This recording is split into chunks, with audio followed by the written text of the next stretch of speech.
As per the last few years, this is a hybrid workshop. We have both in person and we have a few people on Teams. It's the business meeting, so this is not open to the public. However, it is being recorded, audio and video, for two reasons. For transparency, we will be posting this to the public, but it also helps us write up our meeting minutes for the next meeting. And I think that's all for housekeeping. So unlike previous years, I'm going to do a roll call and then we'll open it up to opening remarks. So I will start with the leadership that we have present. We have Colonel Gavea. Here, present. We have Commander Sandmel. Good morning. And we have Commander Wong. Good morning. Okay.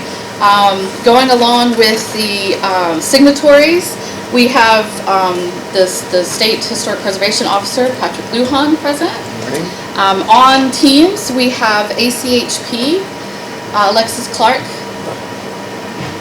Can we get proof? Hello, Alexis.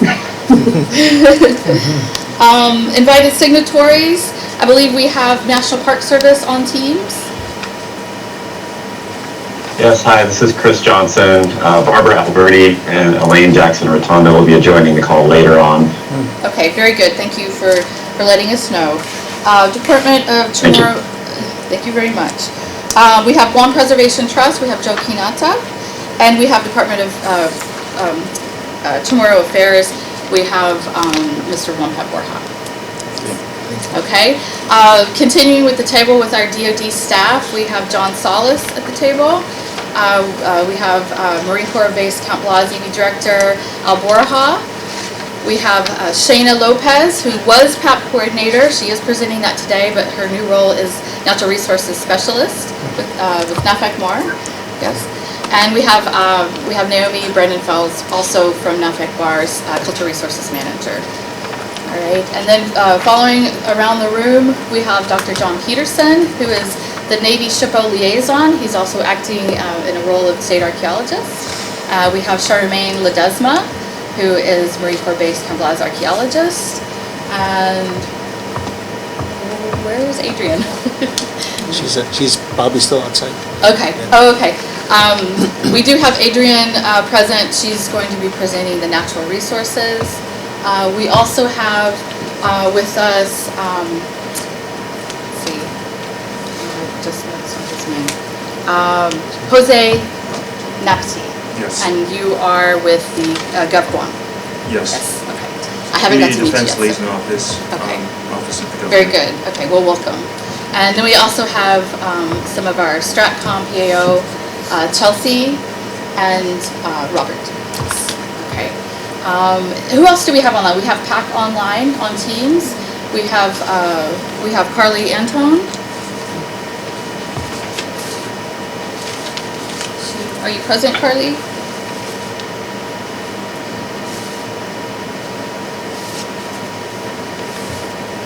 Is she on?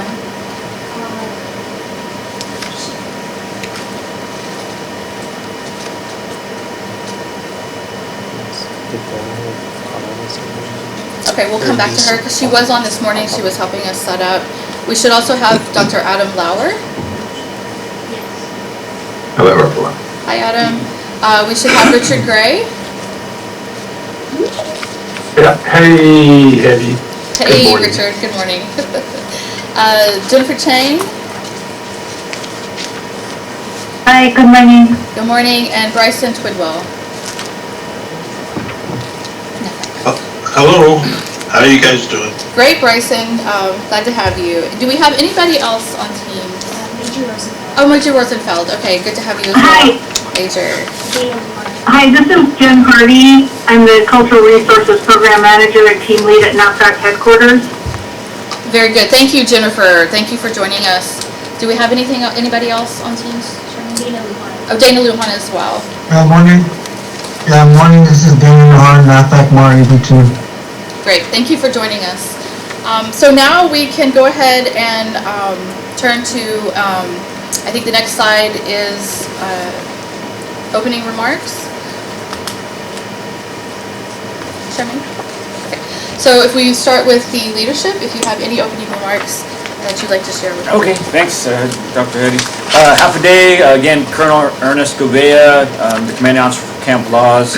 I just wanted to say thank you to all of our great partners, JRM, ACHP, NPS, DCA, GPT, our JRM teammates, our NAVFAC teammates.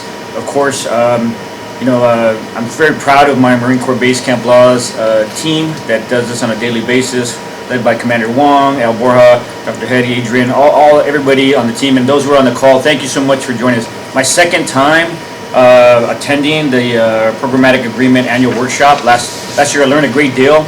I'm looking forward to spending the morning learning some more.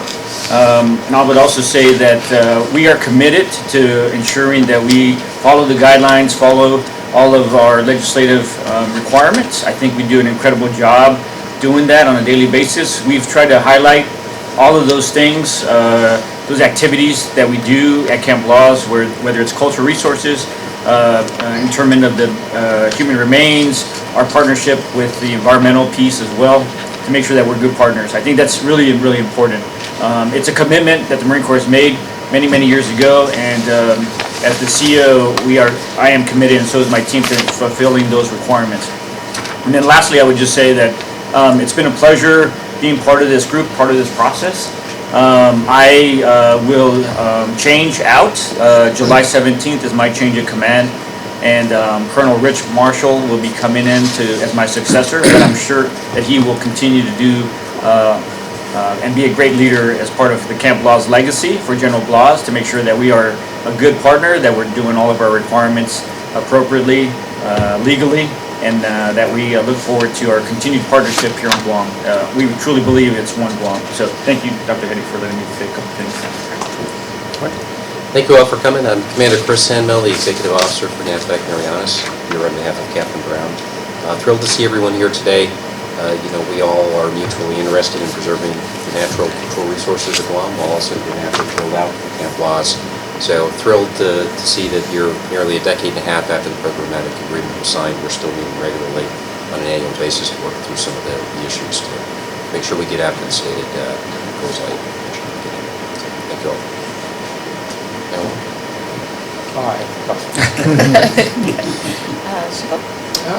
Half a day, good morning everyone, good evening to everyone online, or good afternoon wherever you're at.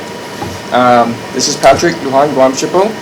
First, I'd like to congratulate Colonel Gouveia on his accomplishments on Guam, making history on Camp Laws, opening the gates, really, right? So I'm sure you'll be in the history books of Camp Laws. I'm sure you've made many friends too. So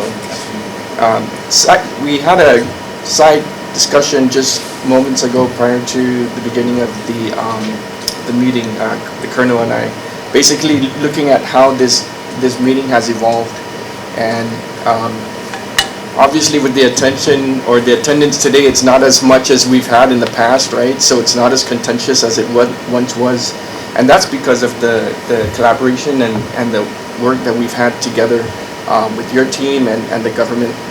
Obviously, my office is really small, and you guys have more resources, but we've found a way to make things work over the years. We've adjusted fire, so to speak. My first time back in the office was with Admiral Shoshana, and we know what happened with her this year, right? So God bless her. But it's evolved with so many different admirals, so many different leaderships, but the Corps is still here. We look around and with John Salas and the team from Camp Laws, and you've done so well as far as closing the gaps of what was required and what was needed over the years, right? As much as we can, and we've had that much sustainment, and there's more to come.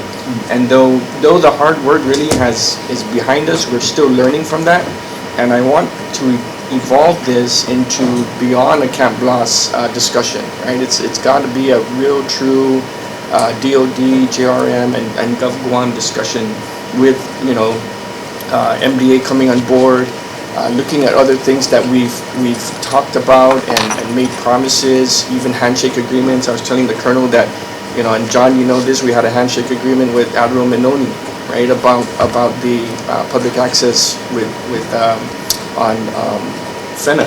So stuff like that, we can look back at our minutes, we can continue to evolve and get better.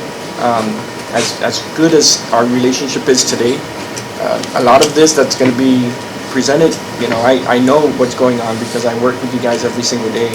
So it's nothing, it shouldn't be new, but it's good to talk about it, come to the table, discuss, make new goals, and continue to enhance our relationship. Yeah, thank you. Thank you, Richard. We're going to be circling back around to that a lot during this meeting. Yeah. I don't know if ACHP has any opening remarks online. No, I'm fine, but yeah, thank you. No real news from our front or anything, but just, happy to be here and I know I'm fairly new to this project compared to some of my colleagues who have worked on things before, so excited to keep learning and seeing how things are going. So thank you. Thank you, Alexis. And National Park Service, do we have any opening remarks from National Park Service? Online. Hi, this is Chris Johnson again. I'm a historian in the Pacific West Regional Office. I'm based in Seattle. As I mentioned, I'm filling in here at the beginning of this call for Barbara Alberti as the superintendent for the Pacific, and Elaine Jackson-Rotondo, who's the Cultural Resource Program Manager for our region. I'll just say I'm just very happy to have the opportunity to listen in on this call, and I'm looking forward to learning about all the good work that's being done under this PA. Thank you. Thank you. Thank you, Chris.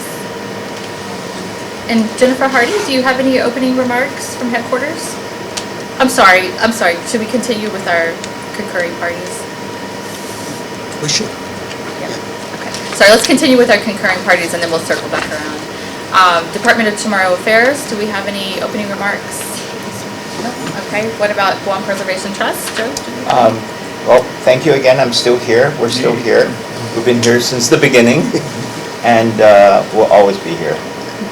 Thank you again. And I'm just excited to find out our status with access. I'm the access person.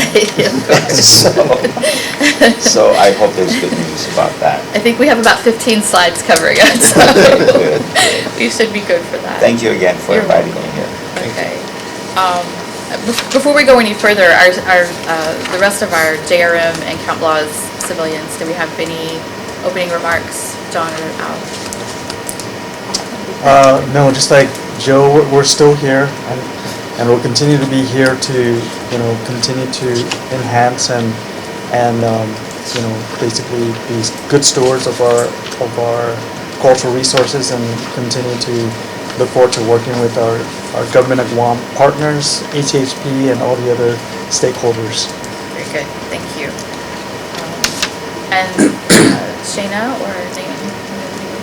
No comment. Okay. I'll wait for my 15 slides. Okay. Sorry, it's not to show. All right, now we'll go ahead and go back to teams. And Jennifer Hardy, if you have any opening remarks to share. I do have a couple of things. Thank you for the invitation. I'm really glad to sit in on this meeting. This is the second one that I've attended. I think Camp Laws has done a really great job in creating and retaining a good relationship with Patrick's office at minimum, and also developing a relationship with the local community. And we are using that as a model as we work to develop an overarching OSEPA that will address more than just, one installation, but hopefully we'll be able to take lessons from these meetings and from this PA that Camp Laws has been operating under, and be able to apply it on a larger scale to hopefully create a little better harmony with some of our other areas on Guam. And so I just would like to thank you for letting me sit in on these. Over. Of course, Jennifer, thank you for joining us. NAFAC PAC, does anybody from the virtual world of NAFAC PAC have any opening remarks?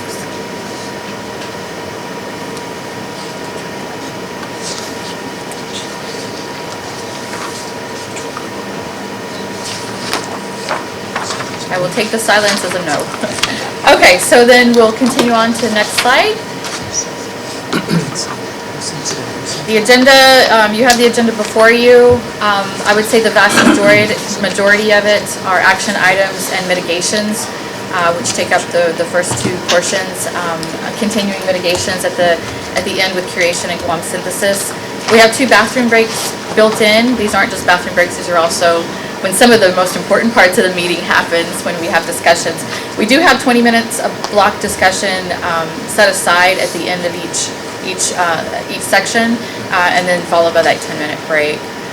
Again, just to remind you, we have to adjourn promptly and vacate the room by noon, so we'll just keep that in mind as we're moving along. Otherwise, we'll continue on to our first item of the business meeting, which are action items. And I don't know, Al, if you want to go over these, or if you want me to run through them? You can go ahead. Okay, so these were what we wrote down last year and what we call the parking lot on the board. And so we'll go through what we might have achieved during the year, some things that we are still having issues with, but we'll just go ahead and move through them. The first action item that was written down last year was capturing additional events, engagements, access, etc., including OICC and Dodea school involvement.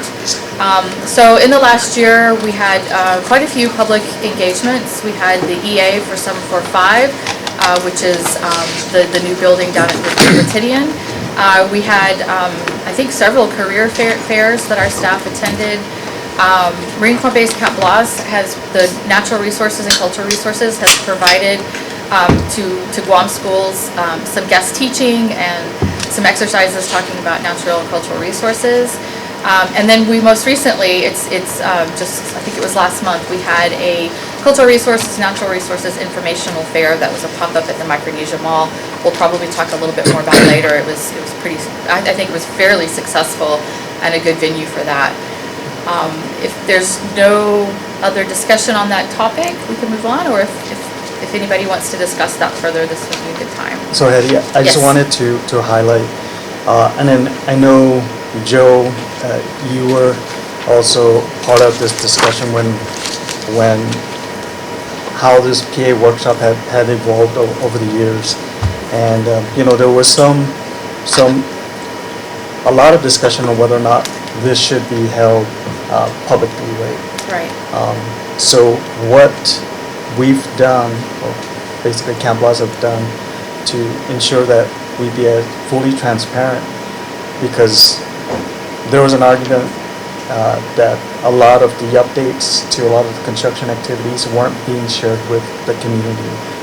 And so that's why we pivoted to having these public informational workshops. The first one we had at the Cultural Repository, and then now recently Al and his team had it March 25th, I think, at the Micronesia Mall. So that was our pivot to make sure that all the information that we're providing, all the stakeholders in the PA workshop, is also being shared with the community. Yeah, and I think, of course, I wasn't here when this meeting was more of a public meeting, but I've heard enough about it. Because this is a business meeting and we really want to get down to addressing issues, also talking about a lot of our accomplishments and how we can continue to make more and improve. But just to stay focused and keep it on track for what purpose it was meant for, I'm pleased that we've continued to go this route. But with that said, we also intend to continue with public workshops. We're going to talk a little bit more when we get to Guam Synthesis about something we're planning for that. And so we got some really good feedback. We talked to a lot of teachers and local community members at the Micronesia Mall, which was a very central location. And it was kind of nice because instead of people purposely going to the mall to attend this event, just everyday people, everyday community people that came by perhaps may not have known anything about what we're doing. And there was something very positive, I think, about that, because they weren't there for an agenda or purpose. This was in their community, and they didn't realize some of the things that we were accomplishing.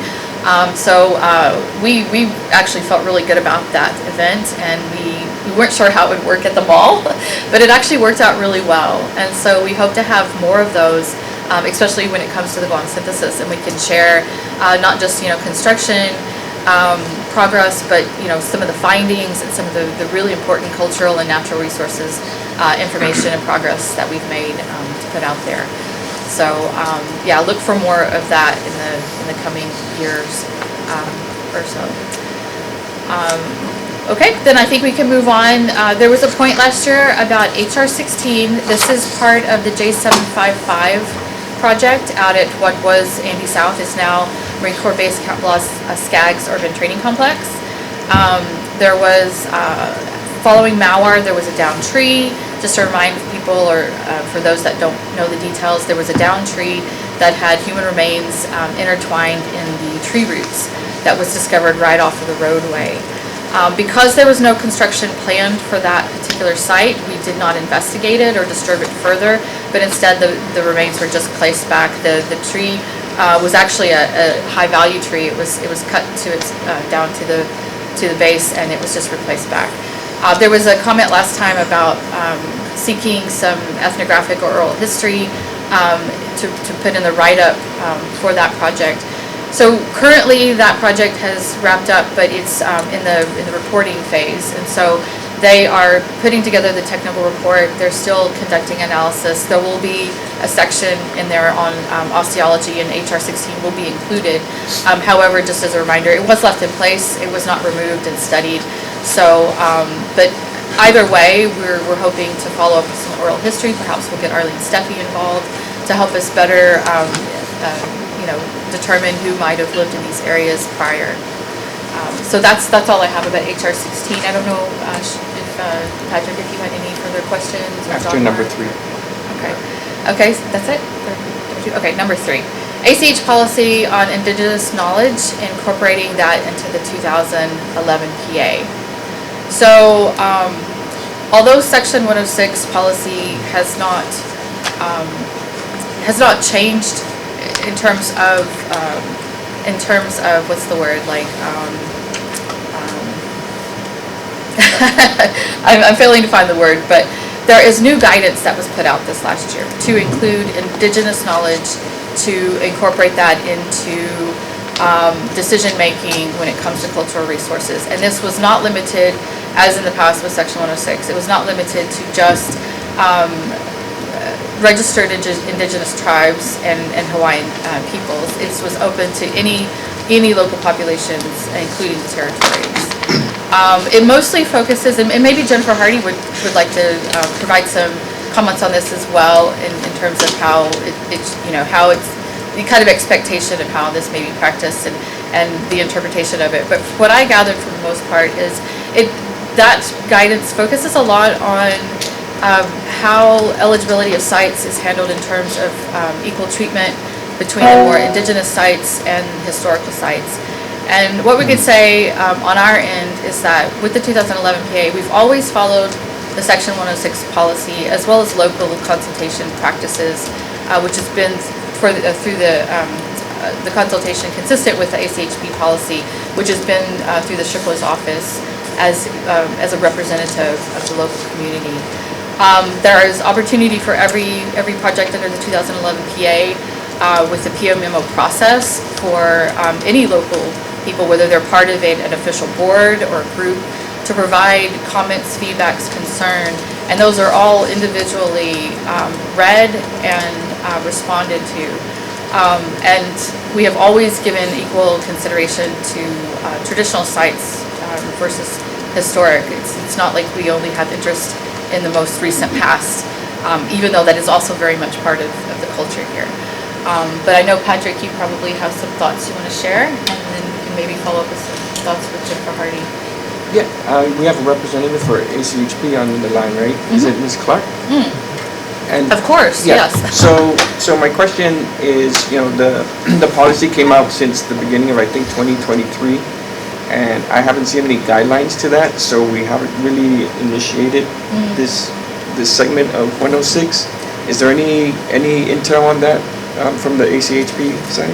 Alexa, sorry, of course. Can you provide us with any further thoughts and feedback on that? Yeah, and in terms of updates, I know that's something they're currently working on. So in the past, year, we've had some staffing shortages in our Office of Tribal Indigenous Peoples. We had our previous director, he took a detail with the White House, and so had a lot of limited time to work on some of this, and then he left last summer, and then we got a new director of the office. I think in November she started. So Ashley Fry is our new director, and I know she's working, she has a staff of one other person in that whole office, but I know this is something they're working on, guidance for implementing the policy. I'm not sure what the current status is on that, but I know it's something that it's one of the main initiatives they're working on right now. So, nothing. Okay. Any other thoughts or questions on the ACHP that you want us to follow up? I'm sorry, we're going over the current action items. We can come back around to that with new action items as you're going through the meeting. If you have additional questions you'd like for us to seek answers to. Okay, so we'll move along. Public access plan. So there was a call last time. This is number 4. There was a call for additional sites to be added to the program, including additional sites at Taragi, Naval Munitions Site, all formerly referred to as NAVMAG, and additional LADI sites, which I believe probably was also in that same area, is what this referred to. And so, Shayna, I believe you can correct me if I'm wrong, but Taragi Reburial Site was added as part of the Taragi Beach tour. So Taragi Beach Complex is part of the public access program, and the reburial is within it, so it's already included. So it's just very convenient.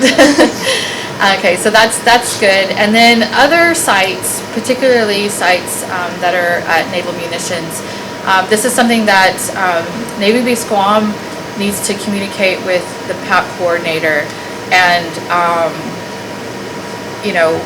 if there are sites that they want to see on the program, it needs to be at the installation level. And so there's sites that I would like to see on the program, but they're on Air Force or Naval Mag, or Navy Base Guam. So it's really up to those departments to work with the PAP to get these sites on there. And I think that maybe there's on your slide, Shayna, you might talk about some of the other sites that there's requests to add to the program. And so we can talk about that when we get there. Otherwise, again, if there's as we go through this program, if there's some additional sites that you'd like to see on that program, then the PAP coordinator can work with the installation and at least inquire and see if we can get those added. I know some places there might be constraints for security reasons, but there are some sites on the PAP that are in some pretty secure areas already, so it should not be an issue. Otherwise, we'll move along. The next few actually go along with the PAP as well.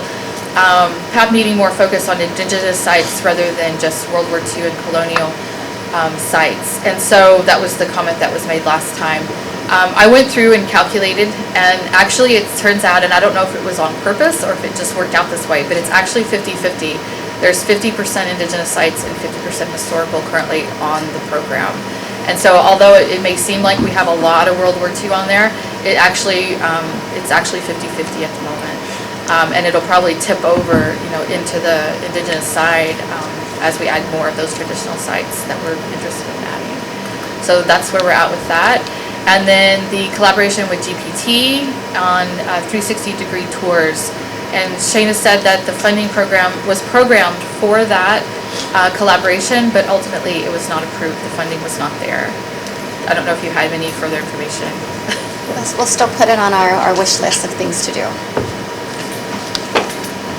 And then number 7, GPT encouraged paid interns for accessioning and inventory.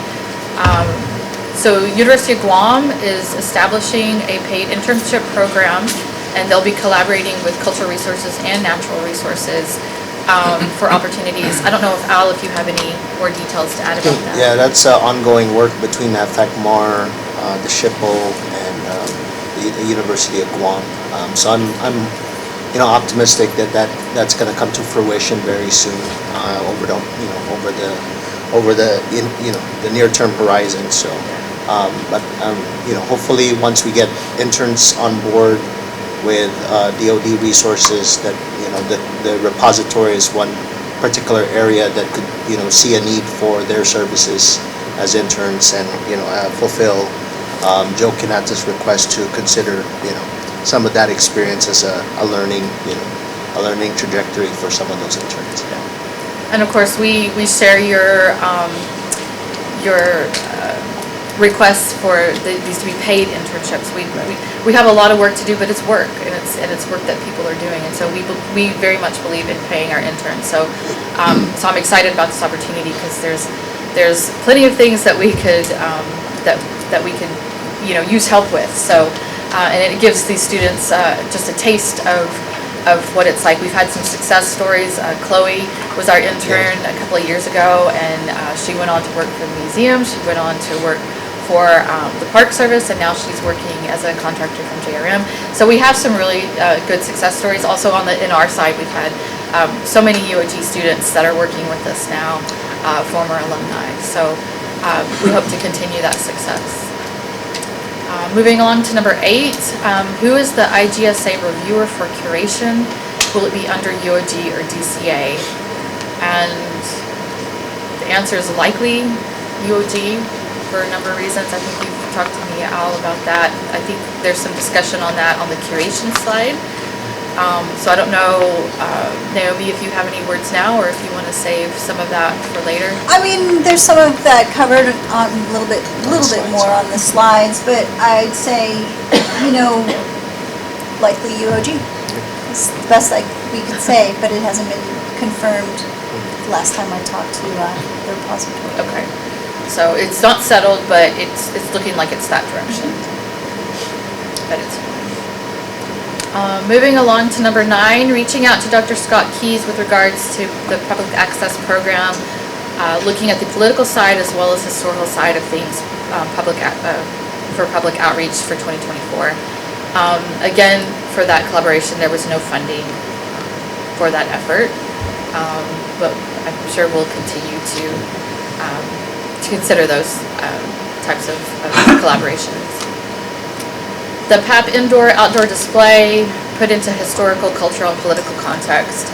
So the cultural context and significance have always been a focus of our tours. On some tours, we do talk a little bit about how they were discovered, because that's also a kind of important note to make. But in terms of interpretation, of course, particularly with the indoor and outdoor display, that'll be under consultation with SHPO, and so we will be doing it, with their input. And the cultural context is going to be very forward for the VCC, as well as the outdoor displays. We have a few burial areas that have interpretive plaques that are coming up, and that's all going to be through consultation with SHPO's office. We will be asking for input, for design and content on that, as we have in the past. Moving on, number 11, public outreach similar to 2023 open house. That was kind of covered with number 1. Again, we'll talk a little bit more about what we are thinking about for the Guam synthesis when we get to that segment. Otherwise, each year we strive to have an outreach with the public, and in addition to our going into the schools and providing guest lectures and things like that. Number 12, impact assessment for the Guam National Wildlife Refuge caves, guidelines for visitation, respectful interaction with sensitive sites.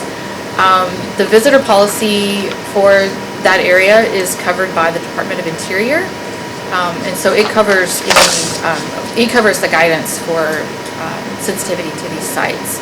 I don't know if there were any other questions or concerns on that. It's not really under DoD jurisdiction. Yeah. So, okay. And then lastly, interpretation, full context, not DoD-centric, such as prehistoric, pre-contact, and pre-colonial. Kind of goes back to the same as number 10, that we strive to provide as much information that we can glean from these sites and share that. I mean, that's why a lot of people are visiting these sites, is because of the cultural importance of them. whether it's burial sites or if it's historical sites. There's always going to be the interpretation appropriate for those. That's always going to be forward and a part of those tours and a part of the plaques and everything.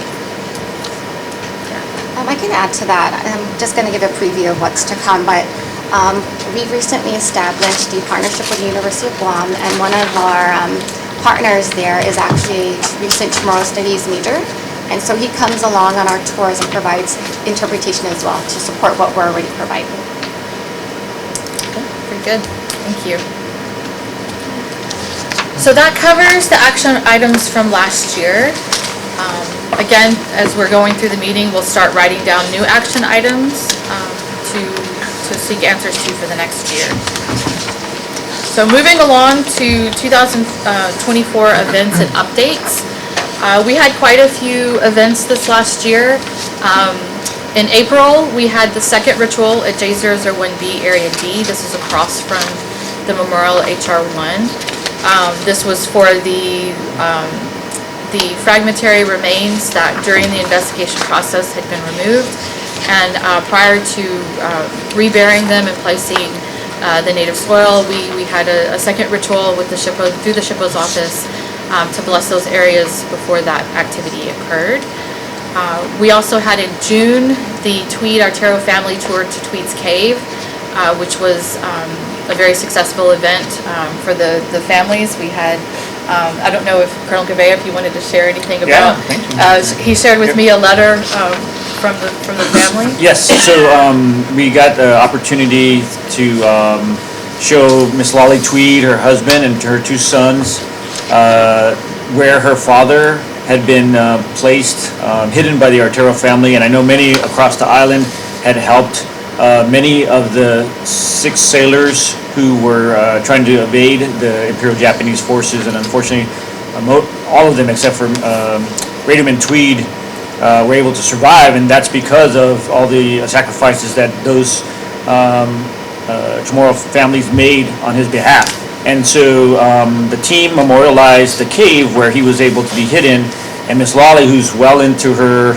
I'll probably get this wrong, I don't want to say her age, but a senior citizen, I would say, and she made the trek at her own pace with her family, and that's hard for me to do as a Marine, right? Climbing up into the cave where she was at, because there's ropes and you have to get up to like a 70-foot cliff. But we were able to successfully get her there.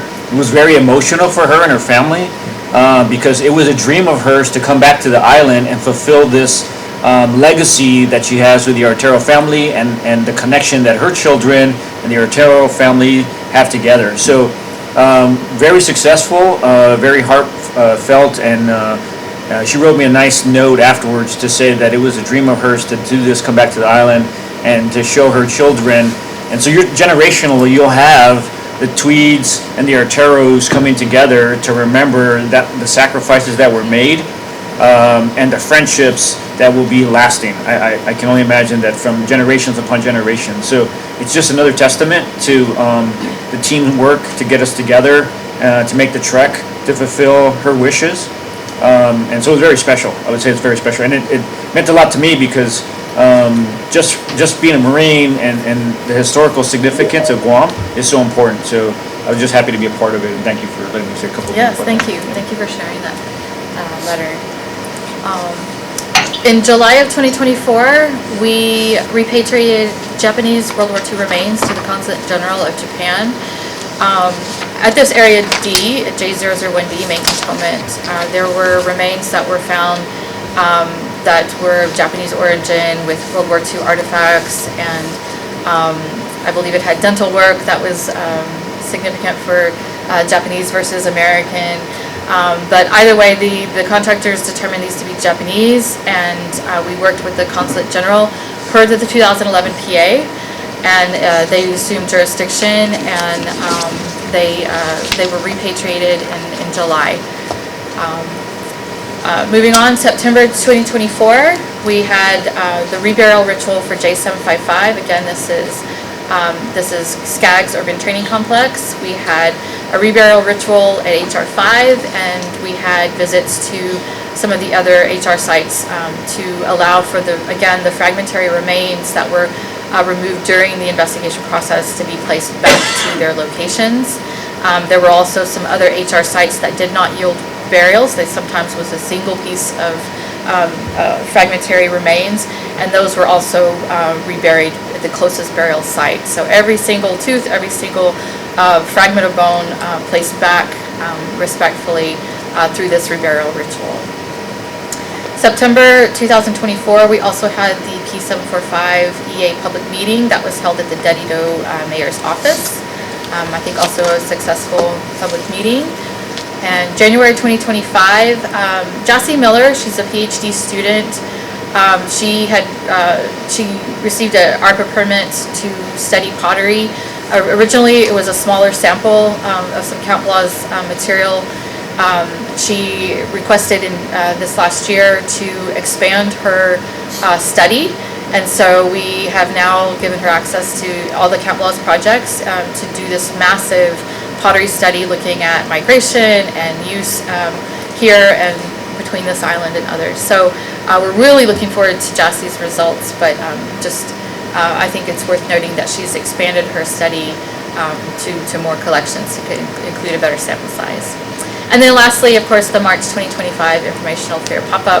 Again, a successful event we held for the public to share some of the archaeology news, but also some of our natural resources initiatives.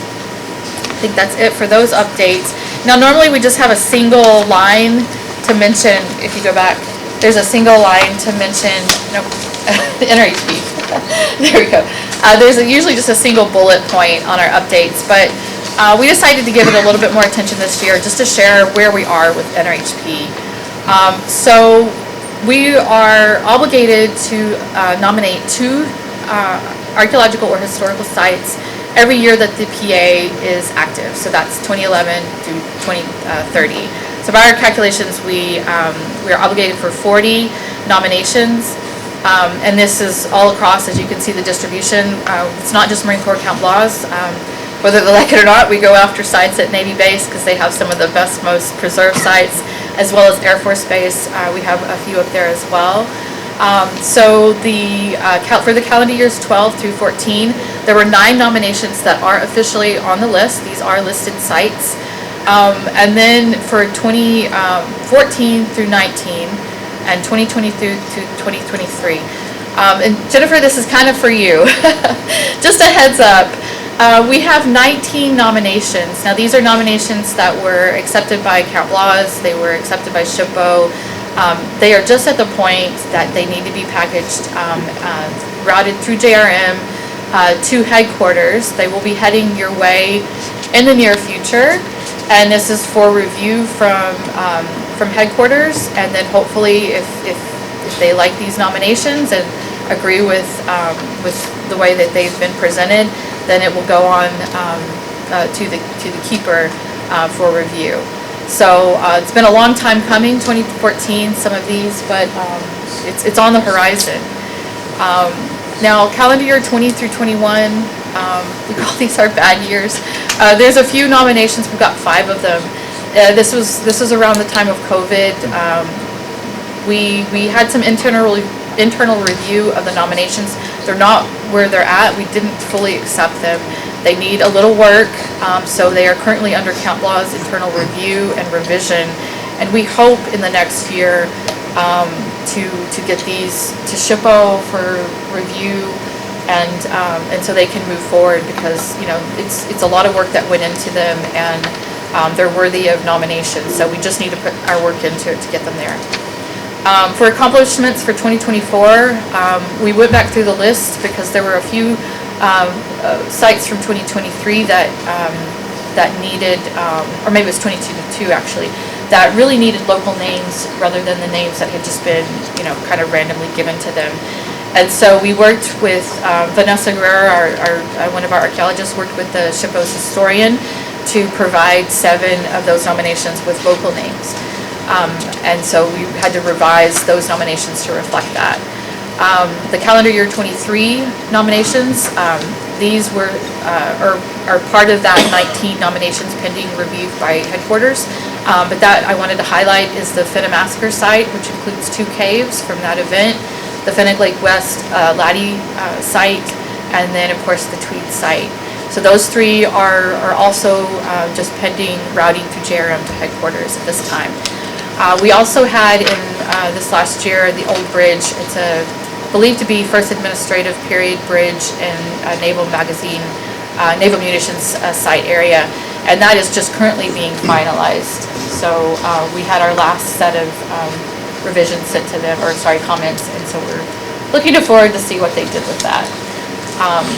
I also wanted to show, in addition to just showing the distribution of our sites and where they're located throughout the island, I also wanted to share the breakdown, because another question last year was, are we predominantly nominating World War II sites? Are we only really focusing on historical sites? And so I think you'll be pleased to see that 72% of our sites that we've nominated, that includes these 19, and I believe it also includes the 5 nominations under review. 72% of those are from the pre-Laddie and Laddie period, and 7% are from the first administrative, 7 from the second administration, and 14 from World War II. I think that comes out, I think there's 3 World War II sites, and then 2 from each of the American territorial periods. But the rest are actually traditional sites. So I thought that was an interesting, breakdown to know. I don't know how this goes for across Guam of other previously nominated sites by DOD, but this is just giving you a window of what Camp Laws has done over the last few years. I have a quick add, Yes. Hetty. Just echoing Colonel Govea's sentiments regarding Tweed's Cave. So this is the first nomination that we involved the Artero clan Yes, in that's a good developing point. the local name for a nomination. So that was when we extended that invitation to them. They were so honored by the thought that we would involve them in the naming. So That's they great. actually had like a vote, amongst the clan. They voted for a couple of possibilities. This was the final that they that had the majority. So the Artero clan was very pleased to have participated in that process as well. Yeah, and again, we modified the nomination form to reflect this as the official name. And then there's always a space for other names that, if you have like also, more common, or maybe names that they were referred to over the years, we include those names as well. But this is the official name given to that site thanks to that collaboration with the Arturo family. So thank you for making that point out. I think that's a good point. Any questions about NRHP updates? Yes, so it shows Fena Massacre. Yes. Is Tinted Faja already part of that as well, as part of, again, being designated under this program? It's so not. how would you determine it though? So actually, I thought it was nominated. So it was, okay. I think it was, but now So it's already it's not on DoD property, Yes, right? correct, and I don't see it anymore. No, this is only reflecting. Only for DoD. This is only, and actually this doesn't demonstrate all of DoD. This is only the sites that were nominated under the 2011 PA that were nominated by Camp Laws. And so this is just a small window. So there's numerous sites on all of these installations that were previously nominated, some back in the 70s and 80s and maybe even more recently. It does not reflect all of the sites on Guam, and I'm almost positive that, because I even thought that maybe that should have been a multi-property nomination, because I believe there's 2 or 3 other massacre sites that are nominated. One is in my Okay. neighborhood. Where's your neighborhood? In Chico. Oh, the Chagwani. Yes, I believe that's Yeah. also Or was Chag- nominated. Yeah. So Tintin Faja is already. I think it is. We can I just follow up. figured- It Okay, I is. just wanted to find out. Yeah. Good, It was nominated very good. in the past. Yes. Yeah, because I just thought it was interesting that that's just a recent nomination. Chiguyan in just got 2023. recently nominated. I'm sorry? I mean, Chiguyan, the Yes, one in was Chiguyan. recent nomination as well. Okay. I Yeah, mean, I think When I this. say recent, it's like a few years. Like maybe in the last decade or something. I think this was the only massacre site that had not been nominated. Okay. I believe. I took a lot of interest in it. I don't know. I think that's the case. I think it's the only one that had not been nominated, Okay. and now it's in the queue. And yeah, if I had thought about it, maybe we could have made it a multi-property and they could have added it, but it's not too late. That's something that, there's actually only like 3 topics that are multi-property nominations here on Guam. One is water catchments, one is the Japanese coastal defensive fortifications, and then the Spanish ovens, the HUDs. Those are the only multi-property ones. Oh, no, that's not true. As part of this, we also have the what is it, the traditional Chamorro, I forget the exact title. So what's that? Of the Northern Plateau, which we have, which will be a 4th multi-property. I'd like to add a 5th one, which is rock art. That's something that I want to do in the future, but we're waiting for some studies to happen. But anyways, I could talk forever. I'll move on with the NRHP. But no, that's a great question. And just to clarify, yeah, this is just the few that have been under the 2011 PA. It certainly does not depict the other nominations throughout the island. Okay. Yeah. All right, moving along. Oh yes, sorry. I have a question about your nominations. Did you receive the updated guidance for submitting nominations from Patty in my office? Yes, we did. And okay. And I think I just want to make sure you have it. Yes, and if we interpreted it correctly, I think we're on track to follow that guidelines. And I might reach out to you after this, but I think we know what to do. So, but we do have that. Let us know if you have any issues. Okay, yeah, we do have that, and I'll give you a heads up before we start routing that when we're about to route that to you. I'll be in touch with you on that. Okay, That's DOD guidelines? yes. No, it's Navy guidelines. It's Navy. It came from, yeah. It's from Dawn. It came from the DASN office. Well, we worked on it with DASN. It's more about how it's routed, permissions, things like that. Yeah. Okay, I think that's all of our updates. And that's the end of that first segment. So if there's any further discussion, I'll have to see where we're at with time, but this covered the action items, events, and particularly the nominations. I think, let's see, what time do we have set up for this? 9:20, so we're on time. We're on time. We're on time. Yeah. Okay, so what do we have as the 9:06. Supposed to reconvene at 9:30. Okay, so 9:20. So we still have, some time. If there's further discussion, anybody wants to speak about any of the things we've talked about so far, we can speak further on it, or we could move on to a break. It's up to you guys. If there's anything else to discuss, we have the time to do it. Break? Okay. Break. Just Okay, break. we'll take an early break. Jermaine, I'll hand it off to you. So good morning, everyone. For these slides, I will be providing the cultural resources updates. They're essentially updates on construction projects that fall under or covered by the 2011 PA since our last workshop back in March 2024. This is essentially just a rundown of the projects that we will be covering for this year. They are in various stages of horizontal construction. Some are near completion, some are in the middle of the project, and a few that are just about to get started. Similar to last year, just quickly defining what horizontal versus vertical construction means. Horizontal construction basically involves construction activities occurring mostly along or below the ground surface. So examples of horizontal construction would be vegetation clearing, rubbing, or surface grading, trenching for utility lines, construction of roads, sidewalks, and piping basins, etc.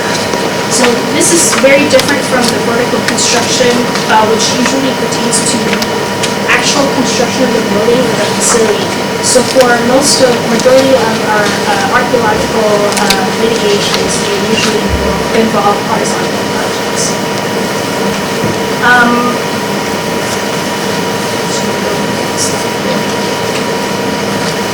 So first one is the J001B Utilities Site Improvements. This is the Great Base Camp Plaza main cantonment.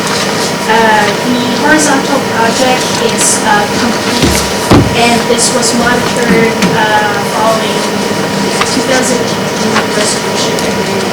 So now that the work is done, the horizontal is complete. The contractor has now moved from the field to their labs and have started writing, the report writing phase and the lab analysis phase. So as of this the reporting period, we have not had any discoveries.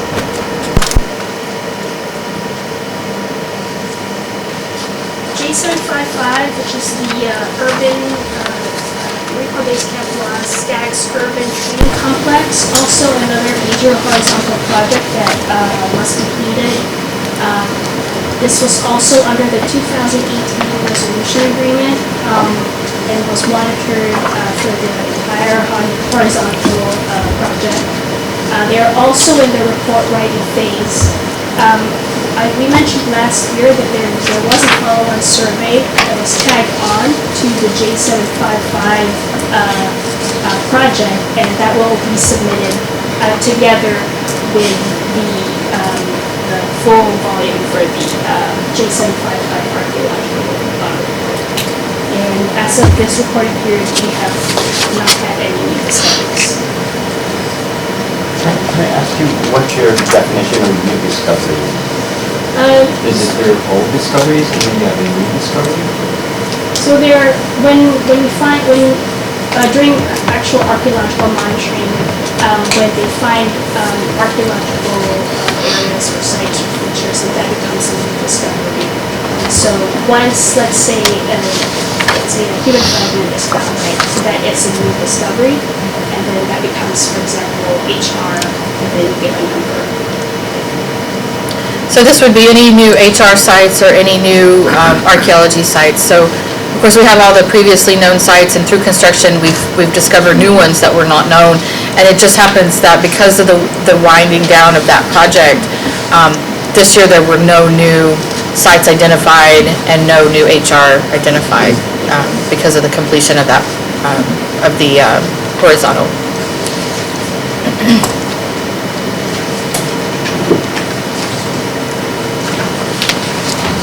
P103, this is the water well development at Anderson Air Force Base. So this is the construction of water well facilities at Anderson Air Force Base to support increase in personnel, operations, and facilities associated with the military relocation.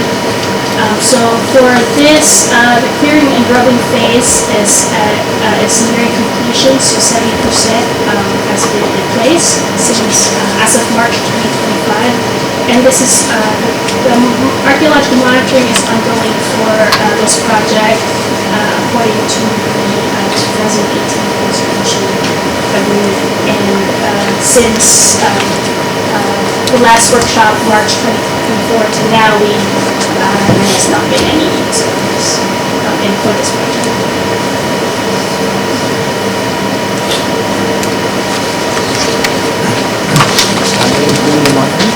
P187, so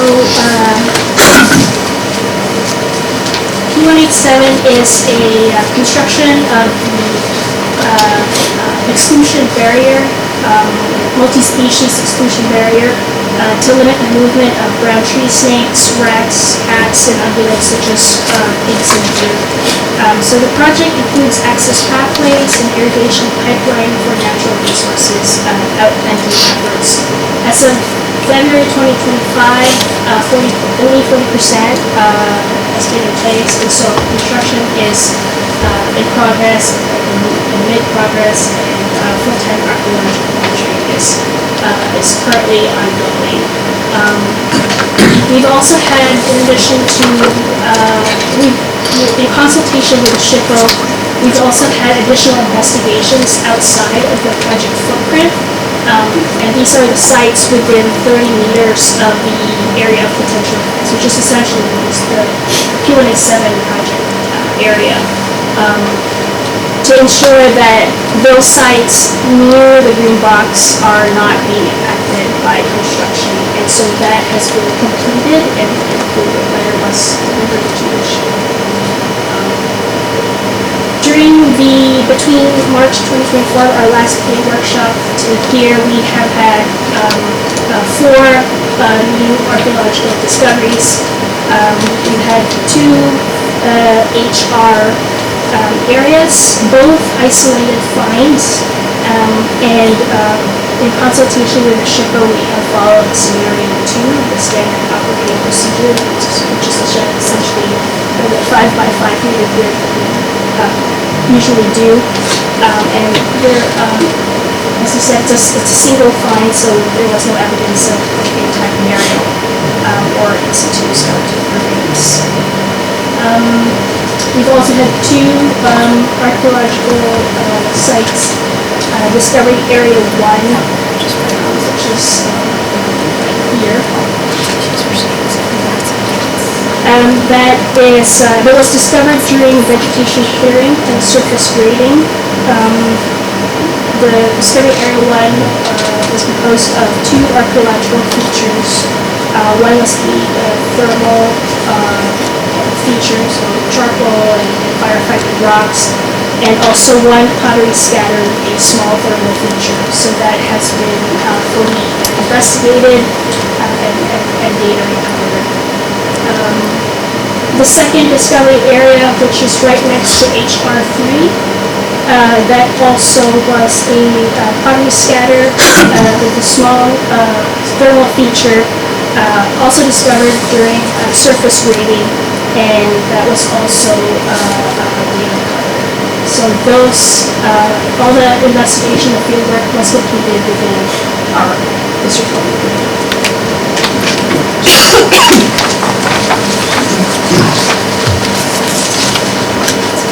P290 is the earth-covered magazines and ordnance pads at Anderson Air Force Base. So this project will construct 12 earth-covered magazines and 2 ordnance pads within the storage area. It is currently near completion, 85% work in place, and as of February 2025, and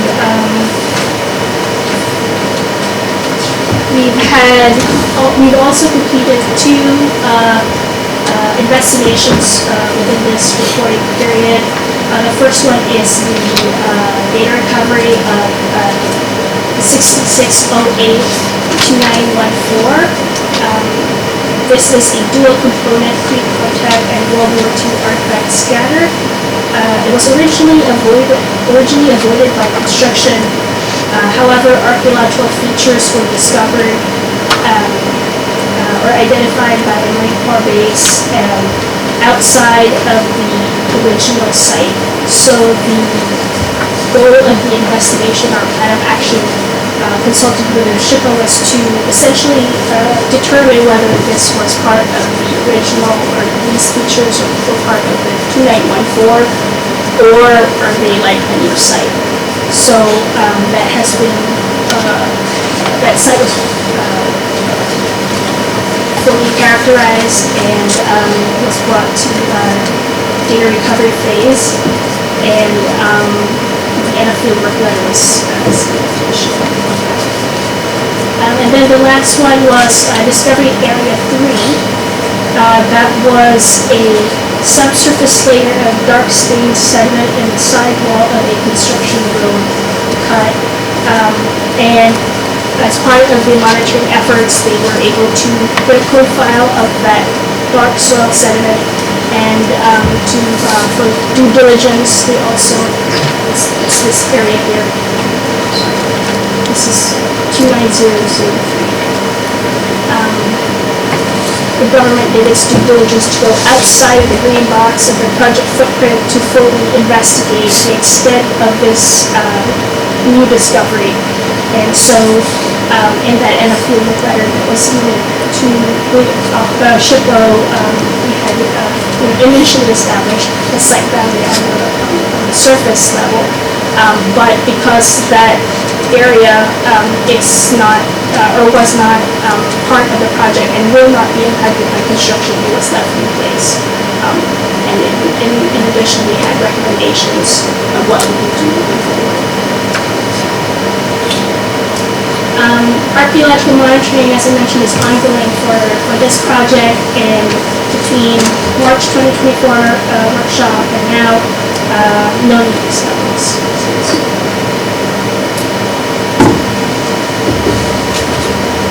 P325, this is a fairly recent construction construction project recently awarded.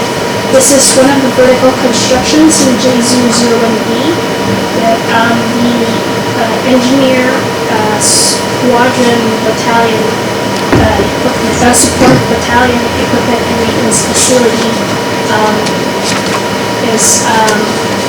is also monitored or being monitored under the 2018 resolution agreement for the burials here.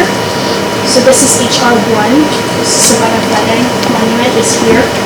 So these are the areas, burial areas that are currently being preserved in place.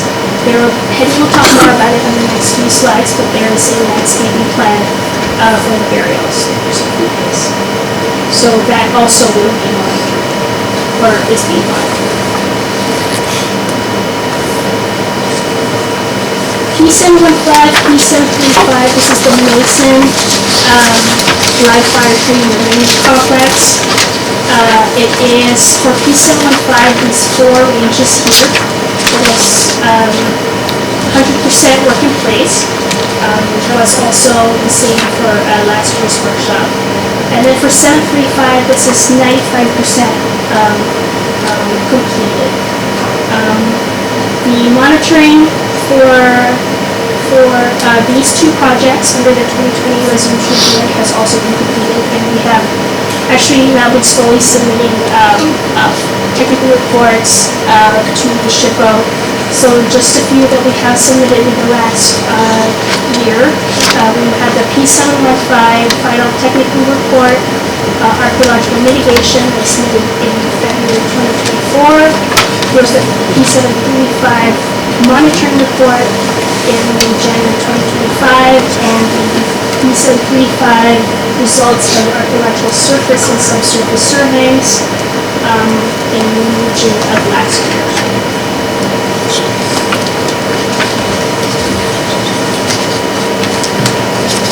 And then P745 is the U.S. Fish and Wildlife Service facility relocation, the Guam National Wildlife Refuge in Tinian. So in support of the environmental assessment that's been conducted, the government has archaeological monitoring has commenced in 2024 for the topographic study and the geotechnical flooring. And another set of topo and geotechnics along the G Trail, which is right about here. That will also commence in June. Sorry, this one right here. Sorry about that. Will also commence around June 2025 post the finding of any significant impacts of the environmental assessment. So both studies will be monitored, and lead agency designated for the Section 106 is Marine Corps Base Camp Bus. That was designated by the National Wildlife Refuge.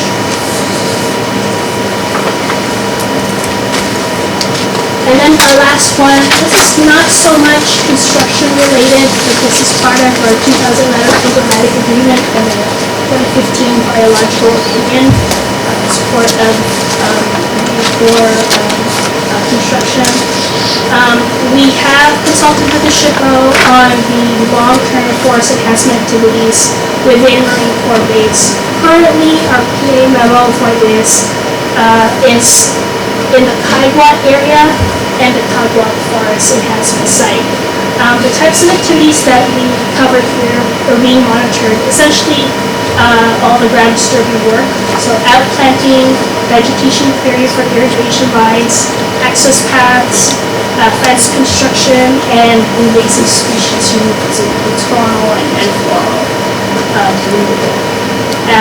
Very recently, we submitted a notification to the SHPO on a pottery scatter that was discovered during root clearing of fallen trees from Typhoon Mawar along the main irrigation line. So this is essentially the backbone, is what they call the backbone is what they call it, the main irrigation line.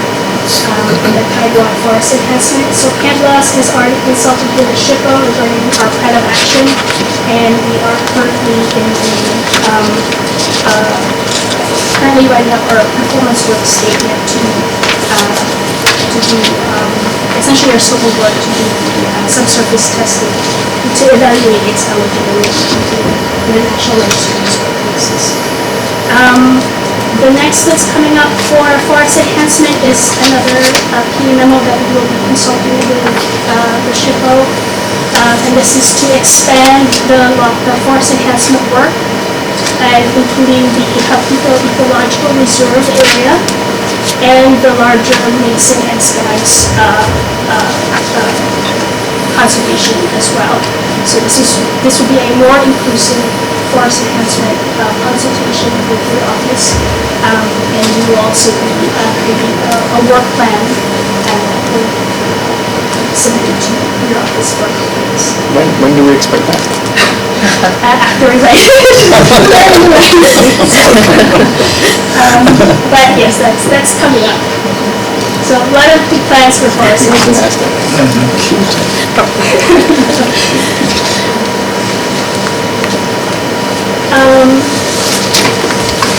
And then we go to just a quick summary of what's the projects that were discussed. Adam, do you want to take this over? Yeah, sure. Thank you, Charmaine. I'm going to discuss the mitigations that we've carried out after consultation through the 2011 PA process. So these mitigations have all been consulted upon and developed with our signatories. I do want to, before I start, I want to mention how smooth and developed this process has become over the years. It's really been one of our great collaborations, and thanks to everyone here for helping make that. Our team in Camp Laz, our team in JRM, SHPO, everyone has been, it's been a really great collaborative process. For J001B, we have completed all of our monitoring and our burial treatment plan rituals. We're creating the report now. We're going to further do our burial treatment plan elements under a different project, and including the interment of the human remains in the vault. For P103, as Charmaine mentioned, our monitoring is ongoing. So then they're still out there. They just stopped monitoring on a daily basis, and they'll return doing that, I think, in a week. There's a short pause out there. For P187, we've completed our subsurface testing. We've completed recovering our non-burial context human remains, and we've completed, and we're continuing to monitor in accordance with our consultation. For the forest enhancement services, that is still ongoing. They're going to do some subsurface planning, as Charmaine just mentioned, to expand some of that. For P290, we've completed our human remains recovery, completed our pedestrian survey, and our data recovery, and we're continuing to monitor in that location. For P715, we've completed monitoring, and the reports have been submitted to HPO. For P735, we've completed that monitoring. The final monitoring report has been submitted. The final technical report is still being finalized. In fact, I'm looking at the cover of it right now. we are looking at burial treatment through other funds, and so those markers is pending. And then for J755, our monitoring has been completed. Our burial treatment plan has also been completed. However, the report is still in progress. And we're still working on the monument and marker design with all of our partners. So again, I do feel that our mitigations have gone well. Thanks.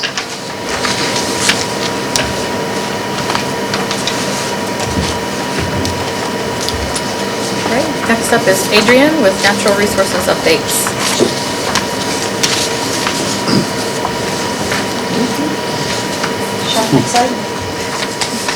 Just to kind of go through, we've talked a little bit about some of the forest enhancement work that's ongoing as a requirement of the U.S. Fish and Wildlife Service biological opinion, but we do work very closely on these projects with our cultural resources team, both because there's a regulatory component, but also in recognition of the fact that the NR and the CR components are really closely intertwined. So we've got about 1,800 acres of varying levels of management, about 1,000 acres of very active management where we're doing a lot of invasive species removals. We will be, once those invasive species are thinned out, putting in native plants. The slide up here is just to give you an idea. The very first thing we do for these sites is to put fences around them to keep movement of pigs and deer minimized. And then we'll go in and actually remove all the pigs and deer, because until we do that, the plants really don't have any chance. We've also learned that our native plants are apparently very tasty compared to the invasive species. So the pigs and the deer actually target our natives in a way that they don't do to the invasive species. And some of these plants are not just important to the natural system, but also very important historically and culturally. So this one is a cycad that had actually fallen during Typhoon Mawar. And prior, when these older cycads fell, the fadang, they would likely just be eaten up by the pigs and the deer, and they wouldn't have a chance to recover. So this one, although the tree fell, there's still a lot of live tissue, and it's been able to try to regenerate itself after the typhoon in a way that wouldn't have happened if the pigs and the deer were still in there kind of chewing on everything. So that's just one example of it. And Charmaine, next slide. And then just to kind of put this in context so you know sort of where everything is, the yellow is the main cantonment, the pink is the Hokuto Ecological Reserve Area, and then the two main forest enhancement sites that we're working right now are Kaiguat north of the cantonment and Tagwak south of the cantonment. Also, just as an additional note, we have a little bit of identity crisis with our naming. We tend to call things by construction names. The original names in the regulatory documents for these were actually a bigger place name. So kind of like Dededo has a Stumbo or Mogfog or Machechi, even though this was all sort of referred to as Finnegadzen, there are smaller kind of identifying names. And so we tried to restore those original place names as best we could based on the old maps, conversations with people that know the area, to give it a little more refinement, but also so it's less confusing that we know the place that we're referring to it by its proper name. So Kaiguat is north of the cantonment, Tagwak is south. That northern section of Tagwak is actually what we also refer to as P187. So that's that crazy multi-species barrier fence in an attempt to kind of deal with the snakes, the rats, the cats, other pigs and deer as well that are affecting these native systems. So P187 is North Tagwak, that's about 180-ish acres. And then we also have some monitoring and restoration work in the surface danger zones behind the ranges. That's an area that really can't be used for anything else because of the safety concerns, but it's a great place for some of this natural habitat to exist because it cannot be developed anyway, so it's a really nice place for us to be able to do some of that work. We also have some similar sites we're looking at potentially on Skags where there are endangered snails and some other things that are not within the operational areas that we're trying to protect certain species also around the burial treatment areas just so that we can keep some of this system intact. Next slide, please. And then just kind of a list of ongoing and current interventions that we have. The fencing, the pig and deer control. We are just getting started on our large-scale invasive tree removal in Kaiguat. So that's going to be really interesting after the typhoon knocked a lot of them down. So the typhoon kind of felled them sideways, but then they just grow back. So removing all of that mass is going to be really interesting, but we're excited to see what this looks like and also getting back in to put in some of our important native as well as the threatened and endangered species. So big nunu trees, the fadang, fago, a lot of these big foundational trees for the forest, duk-duk, the big native breadfruit trees. So getting in there to put those back in and then seeing kind of how that system comes back. Just removing the pigs and deer has made huge differences. We're seeing a lot of recruitment. The air just feels different in there. It's more humid. It's much more of a native system than it has been in the past. And then just also from kind of our perspective as trying to manage the site, we saw in Typhoon Mawar that the invasive species really fall at a much greater rate in the typhoons. So those big invasive trees cause a lot more damage to both the installation infrastructure, but also like the cultural sites. A lot of the areas that we're finding now are in the roots of these big fallen trees. So in terms of protecting those sites in the conservation area, the native trees do a lot better job of kind of holding everything together so we're not getting things turned up every time there's a good wind. So that's some of the things that we're noticing that we're working with our CR team in terms of how to kind of work around this and deal with the sites that we have while we're trying to kind of restore it to something more representative of what Guam used to be like. So the invasive plant control program, so how do you go about that without uprooting those invasive trees? So except for the ones that were uprooted by the typhoon, we are actually not doing uproot because it's incredibly destructive to the site. So we will cut as low as we can to the base and probably use either an herbicide or in some cases like just a light cover will do it to keep them from resprouting.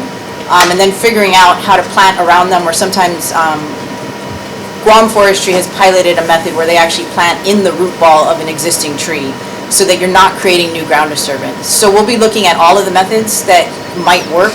And as we get through the first sort of 10 or 15 acres of that removal, we'll have a better idea of what that looks like.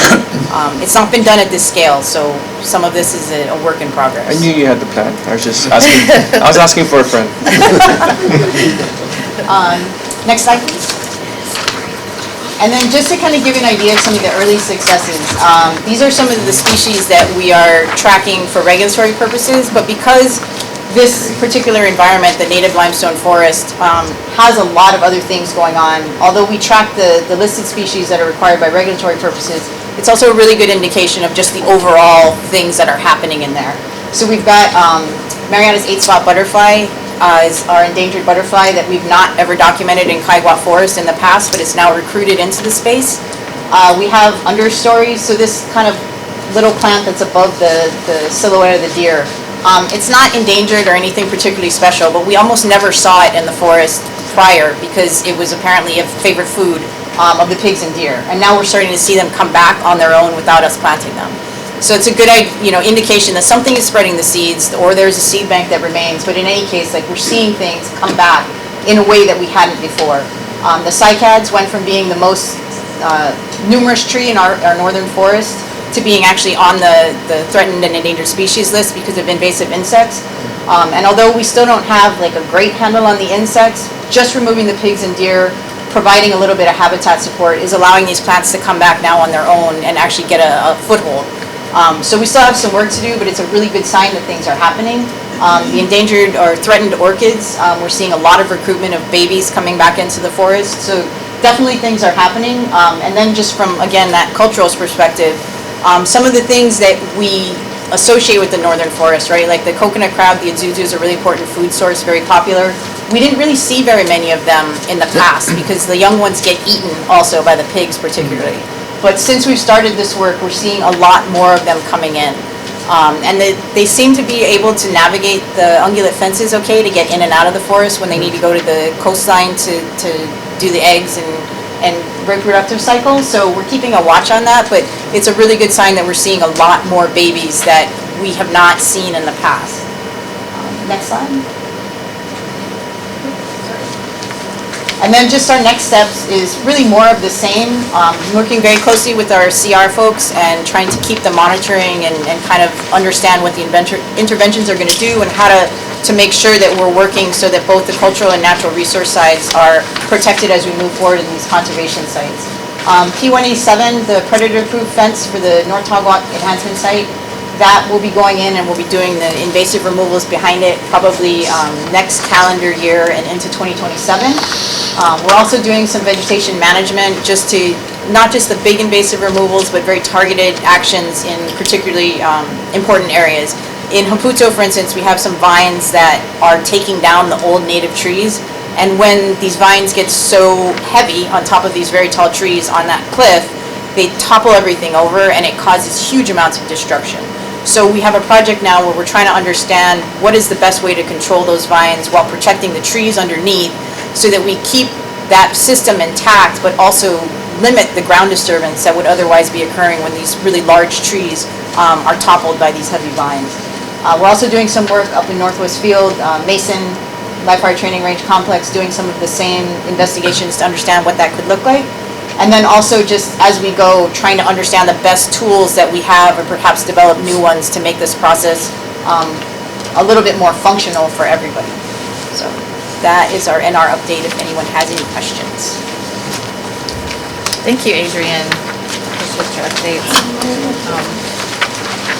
So just to make a connection to what you're doing on your plans, there's like Big Navy has their unglit fencing program that they've been doing, whether it's on Fenna or on Big Navy. I think, eventually you should combine the two programs and see what the collective data set is as far as the impact of the unglit fences, right? And it's a success story so far. And just kind of like just see the big picture from the DoD entity.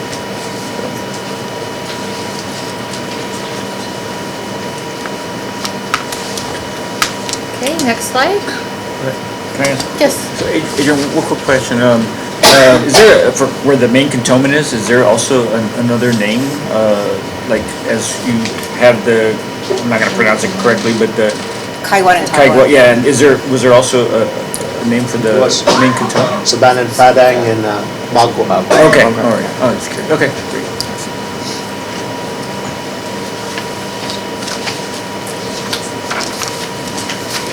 Next slide, Charlie. Okay, following on with our mitigations, wanted to give a little bit more focus to burial treatment plans, which are really well on their way at this point. We still have a few that will be pending for the next year or so. But this is just sort of a snapshot of what all of our burial treatment plans have included. We've strived to preserve all burials in place, and we've been very successful at that. That we've been able to do that, as well as all the human remains from a non-burial context. Like I said earlier, any tooth or small fragment that was removed during the investigations to determine whether or not these were primary burials or if they were disturbed and don't represent burials. All of those are being returned after a ritual has been performed by the SHPO's office. So no soil is placed on them and no bones are returned until that happens. But again, we've been very successful in carrying this out at two of our larger projects that yielded burials and HR. Landscaping and plaques are all included in all burial treatment plans, and it's through consultation with SHPO's office that those are designed and the content is put together. All of these areas are designated as no excavation zones and will be from here on out. They will also have a protective barrier of some kind, so in some cases fencing, in some cases the concrete barriers, depending on what sort of activity is potentially occurring around them. And they also have been added to the public access plan. So the burials for the main cantonment area and also the burials for the J755 project. We had a memo, I think it was in 2023 that we submitted, and I think you guys worked through it. I don't think it's on the website yet. These are still under construction, these areas, but once the construction is complete, we can more regularly provide tours for these areas. So if you go on to the next slide, I'm going to talk about each one specifically. So J001B, Saban and Padang. So just kind of a recap of previous burial treatment plans that we've covered before. The main burial treatment plan was for HR1, and that was signed in September 2020. And then Area D, which is where you see on the map, we have human remains areas 11, 12, 20, 22, and 25. That's the Area D area. So there was an addendum that was signed back in June 23rd, and then June 23rd there was the first of the reburial rituals. For this last year, there was a second ritual that occurred. So the first one was really covering the soil being placed back on the burials themselves, right? So the burials were not removed, they were not taken to a lab, they were not studied and then put back. They were studied in place with as little disturbance as possible. But before we covered them with native soil, we had a ritual to bless those areas prior to that activity. And then when it came time to return the small fragments that were disturbed during that investigation, that's when we had the second ritual back in August of last year. And just this February, we submitted a landscape design that was put together by our contractors, and it was accepted by the SHPO, and this would include it's not the design yet of the plaques themselves, but essentially what the landscaping will look like, and there'll be 2 plaques placed in generally the area you see there. We had to kind of move them off the road a little bit more because of utilities that they couldn't be placed over, so they're closer to the burial areas. Right now they're building up the area around it because they look like mounds for a little while, so I referred to them as the burial mounds, even though they weren't traditionally mounds. But the area was graded all around it, so you had like these little islands of where the burials are. And now they're building that back up to where you have a nice slope. It'll try to avoid erosion and allow for the landscaping to happen. So anything that's happening within the burial area, which is fenced off with our orange fencing, that will be fully monitored. It's the same contractor that's been doing this project the whole time, so there's lots of continuity. So I'm very happy about that because they know where the burials are. They know the whole process that's happened up until now. So they'll be there for anything from the cutting of trees. Again, any of the landscaping, anything that's being placed, they will be there full time for that. But that's just now starting up. And so that's all we have for the J001B area. If you have any questions about that burial treatment plan, we'll go on to the Mogfog burial treatment plan, which again, we had an existing plan in place. This was for the HR4 area, which the map on the left, you can see there's area 6. It included HR1 and HR4. Those HR4 included 1 burial that was kept in place, preserved in place, and then as new sites were found, we submitted an addendum to include HR5, which is the larger of the burial areas. It includes at least 14 burials, and you can see that kind of in the center of that same aerial. And then coming with the HR 8 and 17, HR 8 and 15 in the area 17. Instead of doing another addendum to really streamline how we're treating these in terms of long-term and monuments and all of that, we decided to, instead of adding another addendum for just that area, we decided to create a more consolidated burial treatment plan. And so the new consolidated burial treatment plan, which was signed in October of this last year, includes all of the burial areas for J755. And then, of course, we held the ritual for that in September, and following that ritual, the grave areas and were covered with soil, and all the fragments, not only from those HR areas during the investigation, but there was also quite a few other HR areas or human remains areas around the construction areas that maybe yielded a single piece of bone, maybe a couple of small fragments. All of those were returned to the closest burial area and placed in a designated area for those sites. And that happened in October.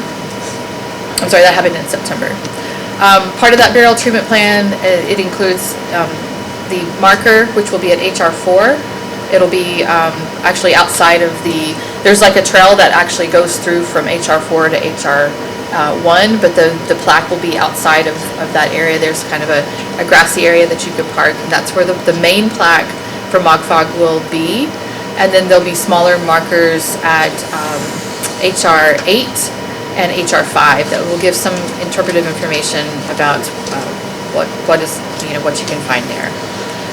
Again, the design will be fully consulted through SHPO, and that's forthcoming. And that's not part of the J755, that will be, I believe it's outside of that project, so we'll have to pursue other means to do that. These areas will not be landscaped like you find at the main cantonment. In these areas, we agreed to allow the jungle to to go back to its native state.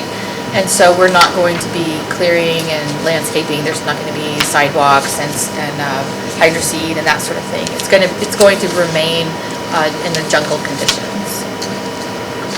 And next slide. I have something to say prior to going off to. Colonel, the handling of the burials really, it hits the core of historic preservation.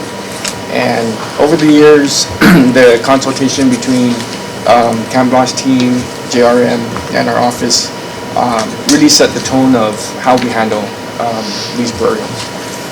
Much appreciated, to the point of us reevaluating our local guidelines, and we've adapted our local guidelines to conform to how we've come to handling these. So much appreciated.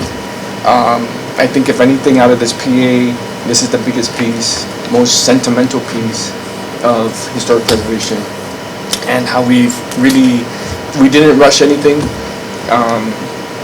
We've always went back and put a lot of thought into it, and you can see, the respect that we put in place. So yeah, I commend everybody here on that. Thank you, Patrick. Yeah, I mean, just having the opportunity to from a distance observe and just be there for those events has been very good for Camp Blas to be in participation, but from a distance to observe and see the commitment that's being made by all the partners that you mentioned. Following on that, I'm really proud of the work that we've done. Preserving a place, I think, is it's unique, but we've shown that you can do it. It can happen. We can make it happen. We can work with construction design. We can work with the SHPO's office, and it's a win-win. We can get there. So I appreciate your words and your appreciation, and the fact that our standards are then trickling into your guidelines. That just makes me even more proud than I was before. So I appreciate that. Absolutely. Yes. What is the extent of information that we know about these remains? I mean, we know that they're human remains. We have a number of individuals. Right. Do we know the age?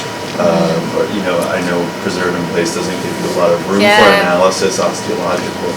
Right. But what would be the extent of information? I could tell you, just for starters, the reports are being written right now. So the analysis is still forthcoming. So we don't have the results yet, but we have reviewed their initial results that they, from what they could gather. And as you mentioned, because they're preserved in place, they can't take all the measurements you would normally take. You can't look at all the traits of the skull, all the traits of the teeth. And so there is a big picture that we're missing because we're not doing destructive analysis. We can't do DNA on all of these under our watch. However, they have looked and found some traits that are very unique to this area, particularly in the skull. And for the few skulls that they did actually have preserved, they see these traits. They look at the teeth for staining, different traits like that. And I would say across the board, preliminary results are looking at Latte period, but certainly we had the Japanese World War II remains that were discovered, and so that was sort of like an outlier. But again, the reports are forthcoming. The analysis isn't out yet, but certainly when we do get that information, we will be sharing those results. Of course, some of it's relying, some of it on contextual, what they find. I don't think they've had any grave goods across the board. I don't think anybody has had, any of the graves have had grave goods. But they do look at they do the typology of the pottery that's found to give us some idea of at least the age, that grave fill would be kind of a cap. But but yeah, that's all we have so far. Hopefully, we'll have more information that we can share in the near future.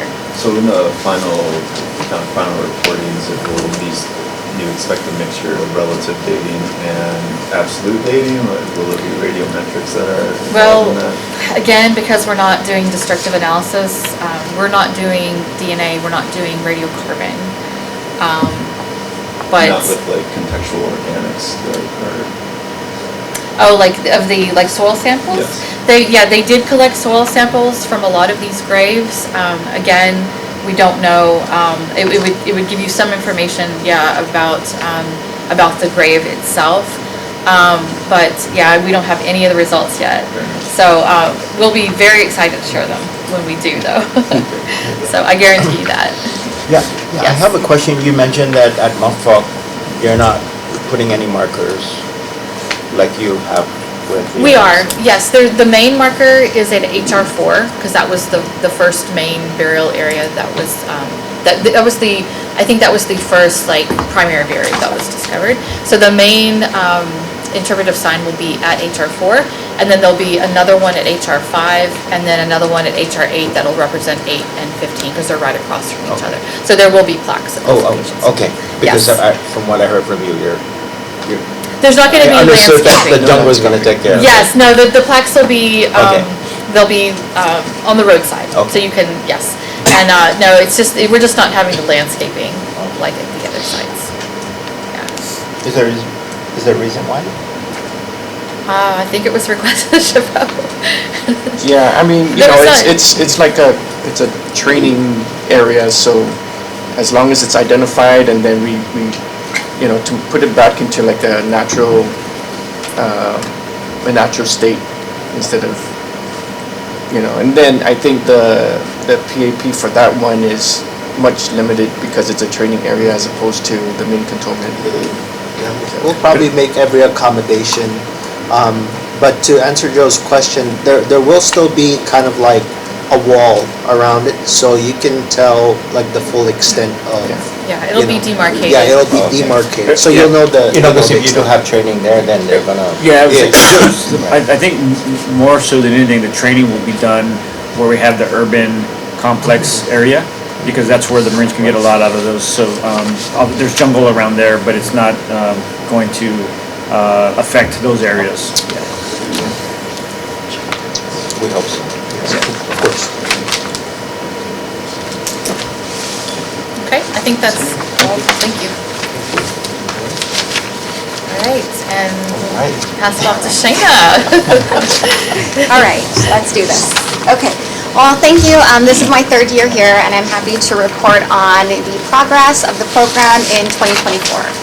So, kind of a busy slide with the amount of sites we visited and the number of times we visited. But in total, the public access program has welcomed 401 participants on these tours, which includes 90 command participants. For non-command participants, 83 of them were residents and 17% of them were non-residents. We still received a varying array of age demographics. For participants, we have children and our elderly as well.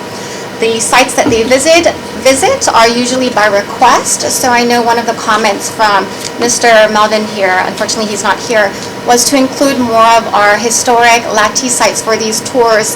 But those tours are by request. We do have a lot of recommendations and we recommend some sites to participants, but it's truly what their interests are and what their intentions are for taking part of the program. What's a command participant? Command, so Al's team, they host some commands, Camp Blas folks, and they normally would visit Tweed's Cave. So if it's not it's processed through the program, we still capture it within our numbers, but they're not they're DoD affiliated or Camp Blas affiliated. Got it. I would say this is largely the new Marines that are coming in, if I'm not mistaken. Yes, a lot of times we want to give them what we call professional military education, and we want to talk to them about Guam itself and being a historic battle site. So we want to allow our Marines to go and see those areas to see where fighting had occurred. These are the things that happened. Also tie back our responsibilities to the Chamorro people and what we're doing to. Is that a separate tour than what you do, or? It's very similar, it's just the audience who's attending, so they still send their biomonitors, we still have site interpretations, and share what the natural resources, projects that are ongoing, so same content, different audience. Got it. All right. Okay. Thank you. You're welcome. So in 2024, we visited West Bonia, East Bonia, Amagosa Spring, and the Japanese Lookout numerous times, which is located on the Naval Munitions Annex on Naval Base Guam property. In Camp Laws, we visited Tweeds Cave 5 times, along with the Sabana and Fadang Monument. Naval Base Guam, I'm not going to list everything there, but these are primarily, many of them are World War II related sites or the Sumai Cemetery and church sites. So school groups have requested to visit these sites. We've also partnered in the past with Pacific Historic Parks, and we did a tour primarily for their audience for a Sumai book launch event. So a varying array of audiences we are welcoming through the program. Next slide. So historically, in the past 6 years, if you track the progress of the program numerically, this past year in 2024, the numbers have increased more than fourfold. It's at an exponential growth right now, and we hope to sustain it. I hope that it sustains because there's resources and interest, and now the word is getting out there, which is great data. Okay? But it's more than just that number. I think this number also represents the reach that we're getting. So because we are getting tour requests from varying groups, it's amazing how word of mouth is actually our best source of spreading information for this program. And Shayna, I wanted to see the increase in participation percentage-wise. Okay. It's like 6,000% more than in 2019, from 6 participants to 400. I was so happy at 2023, like 85%. And then, Consider it's COVID times. well, 2023, my first year here, and that was Typhoon Marwar's time. So I'm like, all right, we did it, 85. That's a great number to celebrate. And now I'm looking, wow, 401. That's pretty great. So again, kudos to Yeah. this program and what you're So, doing. and I say we because it's a team effort. We have installation buy-in. We have we're Admiral DeVore's buy-in and support. We have Colonel Gobea's support. So whenever we receive these requests, we need to reach out directly to our leaderships, Al's team, Ed Moon's environmental team. Although you don't see Anderson Air Force Base, there are a couple of sites that are on Anderson. Some tours have not come to fruition, but there has been a couple inquiries for that. But all of this is supported by our leadership and our environmental team. To mention, people within this team here, along with Naomi and my current team at the Environmental Conservation Group, is that we have large, massive tour requests where we need people to support maybe about 70 plus participants. And so I cannot, sheep and herd all these little children, so we need people to support. So we pull from our cultural resource specialists, our natural resource specialists, and with the help of many team members, we're able to do this. And that's just talking in-house. I'm about to tell you about the external partnerships we have also made. Okay? But thank you for acknowledging the growth in numbers. It's been great. Now, before you go there, I just want to say, I mean, this has been a big thing for this the PA for quite a long time, from the very beginning as far as public access, right? And every time we sat at these meetings, it's okay, what are we doing? How can we enhance it? Right? Finally, it took some time to get a full-time PAP person on board, right? You know, Frank, God bless him, he tried his best, right, as a collateral duty. And you know, the website, it's a still work in progress, but it's come a long way as far as, you know, us requesting this, and we're still encouraging it highly. But man, you can tell by the numbers, it's another success story from this PA. Thank you, and you took part in one of our tours, and I hope you share how great it was. Okay, next slide, please. I have a question. This is Jen Hardy. Sorry, before we move on, that big increase in participation, do you track, like, this is people from the local population, it's military families? tourists? Like, do you keep track of that kind of information as far as who's taking advantage of the program the Yes. most, or know about it? Yes, we do. We have that specific data available, but in general, I just reported 83% were residents and 17 were the non-residents. And at the end of at the end of our tours, we also provide another follow-up survey. So if they want to reveal other of their demographics that they represent. But thank you for that question. Can I ask one question? Sure. I know that we submit stuff in a request. So how many disapprovals have you gotten from your leaders? 2024, I say none. And so 2023, Typhoon Marwar time, we had to wait a little bit because of the standing of search and site access and safety concerns, but since I was here, 2024, none. Thank you. You're welcome. It's good to hear. Can you make a request? I know you've been trying. Yes. I'm waiting for your email, sir. Okay, next slide, please.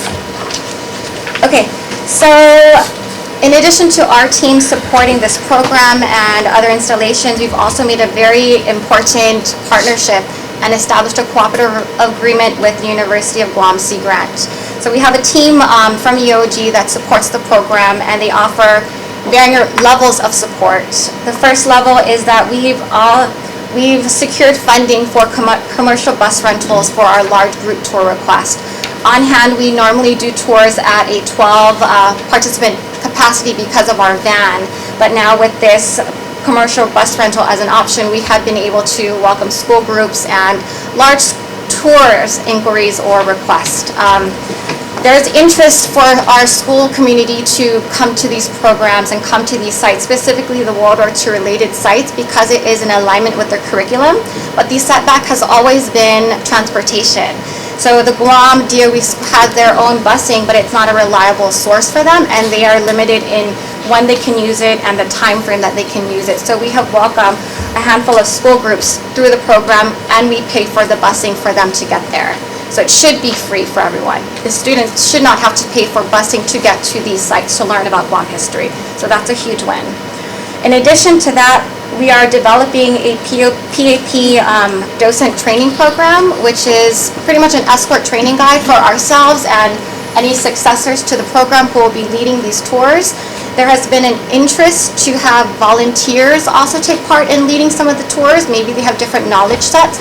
So this training program can be of use to them if they're interested. And if we grow the program to the point where there's a need to increase those tour guides and docents. In addition to that, they also provide docent support and site interpretations. In the beginning of the meeting, I mentioned one of our partners is a recent Chamorro Studies graduate, and he usually attends the tours and site visits with me and provides additional interpretations for all sites, World War II related or the Lati sites. Next slide, please. Another thing that we have done with the cooperative agreement is the development of our beautiful logo. I believe many of you have your sticker there. And the logo was a very sentimental piece for me. It's not just a branding, but it means a lot because the symbols that are chosen and placed and we designed it for represent the program in its entirety, both the cultural and natural resources that and our efforts within the program. So to kind of explain about the logo in itself, it includes the guasali, which is the outline, our native flower, and on the guasali is the ancient Chamorro pottery design. Internally, there are the symbols, which includes the Galaiti, the Hagen, the Latis, and Ifanihi. And so some of these species are protected and some represent our cultural importances for our program. The program has evolved beyond access for me, and it's become a platform for teaching all levels of our audiences. So this logo is a talking point of what we represent and what the program is about. Next slide, please. To continue the work we have done in 2024, we have designed and procured a bunch of different outreach materials. Dr. Patterson, I was hoping you're going to model your hat for me. He was wearing his PAP hat. So we have certain hats that we have procured that is also for heat safety as well. It also helps get the program out there. When people see the hat, it's like, wow, where did you get that hat? That's a pretty cool hat and design. Talking Point allows for the program to be publicized and the word to help spread more. We have totes. I have some here if you want some. Our umbrellas are being shipped already, and the stickers you have on hand here. Waiting for the umbrella. We'll have a personal delivery. So the design of the umbrella is on the right side. We have a ginormous logo right smack in the middle, blown up really largely, so that whenever you see it, whether it is at an event, a church function, people can say, wow, what a cool umbrella. Where is it from? The public access program. Oh, what is it? And then it's a talking point for whoever we give this umbrella to. In addition, it'll be used for our tours for heat safety. Is the umbrella already in production? Is the umbrella already in production? Oh, because I was going to suggest the QR code on it or something. QR code. Yeah. Our totes are going to have QR codes, so we're there. Our first order of totes did not have the QR code, but we really want to make sure that people can go straight to our website and we have access and make the requests from there. Moving on, we are also developing the PAP booklet, which is an informational booklet that will also have cultural worksheet activities. So this can be provided to participants, but also be a resource to supplement curriculum in the Guam DOE schools. Primarily, this content has been focused to 4th grade level and above, but these cultural worksheet activities can be used for the little kids as well. And so once they know at a young age, hey, there's access, we can visit these sites anytime we want to or have interest, then we can start instilling the knowledge and the information that the program exists from that young age, rather than play catch up right now. We're trying to catch up a little bit. In addition to that, with our cooperative agreement, we offer PAP tour hospitality. So in the past, we were not allowed, we didn't have any funding for any drinks, electrolytes, or refreshments. So now we can offer that during our tours, just for safety and hydration and nourishment. And a pretty amazing thing that's happening right now is the PAP informational film. Is a huge undertaking because it's going to market the program so the word can spread more. We hope that there'll be 3 versions of the film. We'll share a short teaser of it today. The second one will be a 60-second commercial that can be utilized on TV screen or on cable. And then, or even in the movie theaters. So we hope to hopefully, with funding availability, imagine getting this program and this film in the theaters and having this program be announced and its availability. And then the third thing would be a 3 to 5 minute film that we can provide to anyone who needs it, and it would serve as a educational standalone piece. You guys ready for the uptick? Because there's going to be a lot of people signing up right when this film comes out. I was going to say that. Yeah. And there's only one of you in your unit. I think the next step that we should do is request that you get a full unit. I think that's necessary, and I'm happy to see that there's going to be a need. That means the program is working and it's being utilized. So I'm glad you're making those comments right now so John can capture them. Yeah, so I can say this. So the public access program has really matured. Shayna's obviously really worked hard and put a lot of thought into not only improving the user friendly to just because I know one of the biggest complaints was all the forms and all the tedious work just to get the request submitted. So so she figured out a way to do that. Then also trying to figure out with all these cooperative agreements and stuff that she's worked with Park Service and of course the OGC grant. So obviously the program has grown. We've also seen that more residents, more folks are taking advantage of it. I've also, and you guys see it, I saw a sneak peek of that teaser, and you're right, the demand is likely going to increase. So I can say that within JRM and NAFAC Marianas, we're trying to figure out how best to, right now we're thinking that maybe this program lies better with our public affairs office at the JRM, of course with some support from the environmental scenes. But as you know, we are challenged, at least with the federal government, because we are losing people, right? Aside from Shana moving on to another job, and we've been trying to actively recruit the position that's gapped. It's so vacant, hiring freezes make things difficult, but we are still losing staff. And the environmental staff that we have to try to cover, right, it's all now, it's by committee, right, just trying to get there, especially when the request comes in. So we recognize that this is a good program, and we're going to do our best to continue to support it, as well as build on the momentum that obviously Shane has worked hard on getting at. But it's there's so much stuff going on here, and this is a vital component to this. And this is, of course, a product of the 2011 PA that's part of the DPRI program, where you've got the Guam Defense System, you've got Polaris, you've got CGMT, right? All this vying for support from this little region out in the Marianas. So definitely your comment, Patrick and Joe, it's not lost on me, and we definitely, I know the JRM leadership will continue to find ways to support this. Okay, so in 2023, when I first came on board, I was very careful to open the floodgates because I needed to understand the capacity I can maintain. So it was a very calculated approach when I was promoting the program. So now we're setting it up for success, and when the new person or team takes a hold of it, they're set up they have all the materials, the access, kinks have been ironed out, and they'll have resources to utilize for the tour. All right? One question. Yes. Why are you? I'm You're still... doing a good job. Thank you.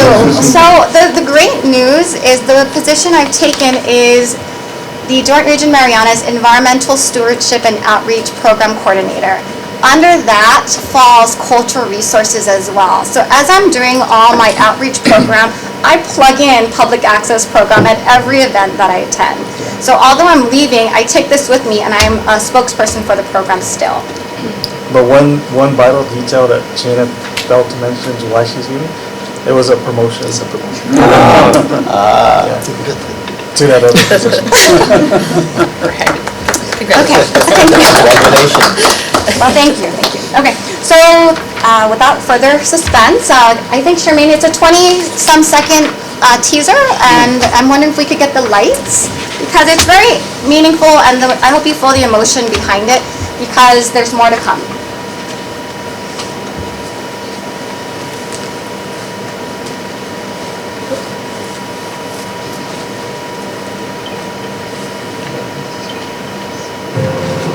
There are places on this island that preserve our stories.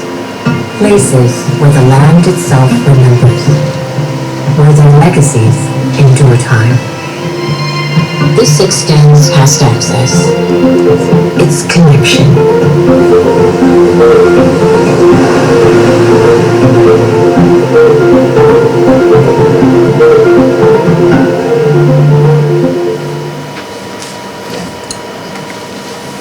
I should clap for myself. Okay, and some of those faces that you see, they will be speaking in the film. Some of their backgrounds include, there's a mother and daughter duo from Sumai. They're descendants of Sumai, and one of them is Miss Rita Nauta. So she is a prominent person in our community, and she's also our narrator. We also have some artisans there, a carver as well, who has taken part of our program, and they agreed that they can be they'll be on our film to talk about the medicinal plant collections that can happen through the program, along with the importance to use the program. And some of these individuals are culturally influential in our community, and so having them agree to be part of our program is huge because gaining public trust was big for me for this program, so that there's no the barrier to, hey, this is a DoD affiliated program, but they can still utilize it because some of our counterparts who are culturally involved also believe in the program's meaning. Next slide.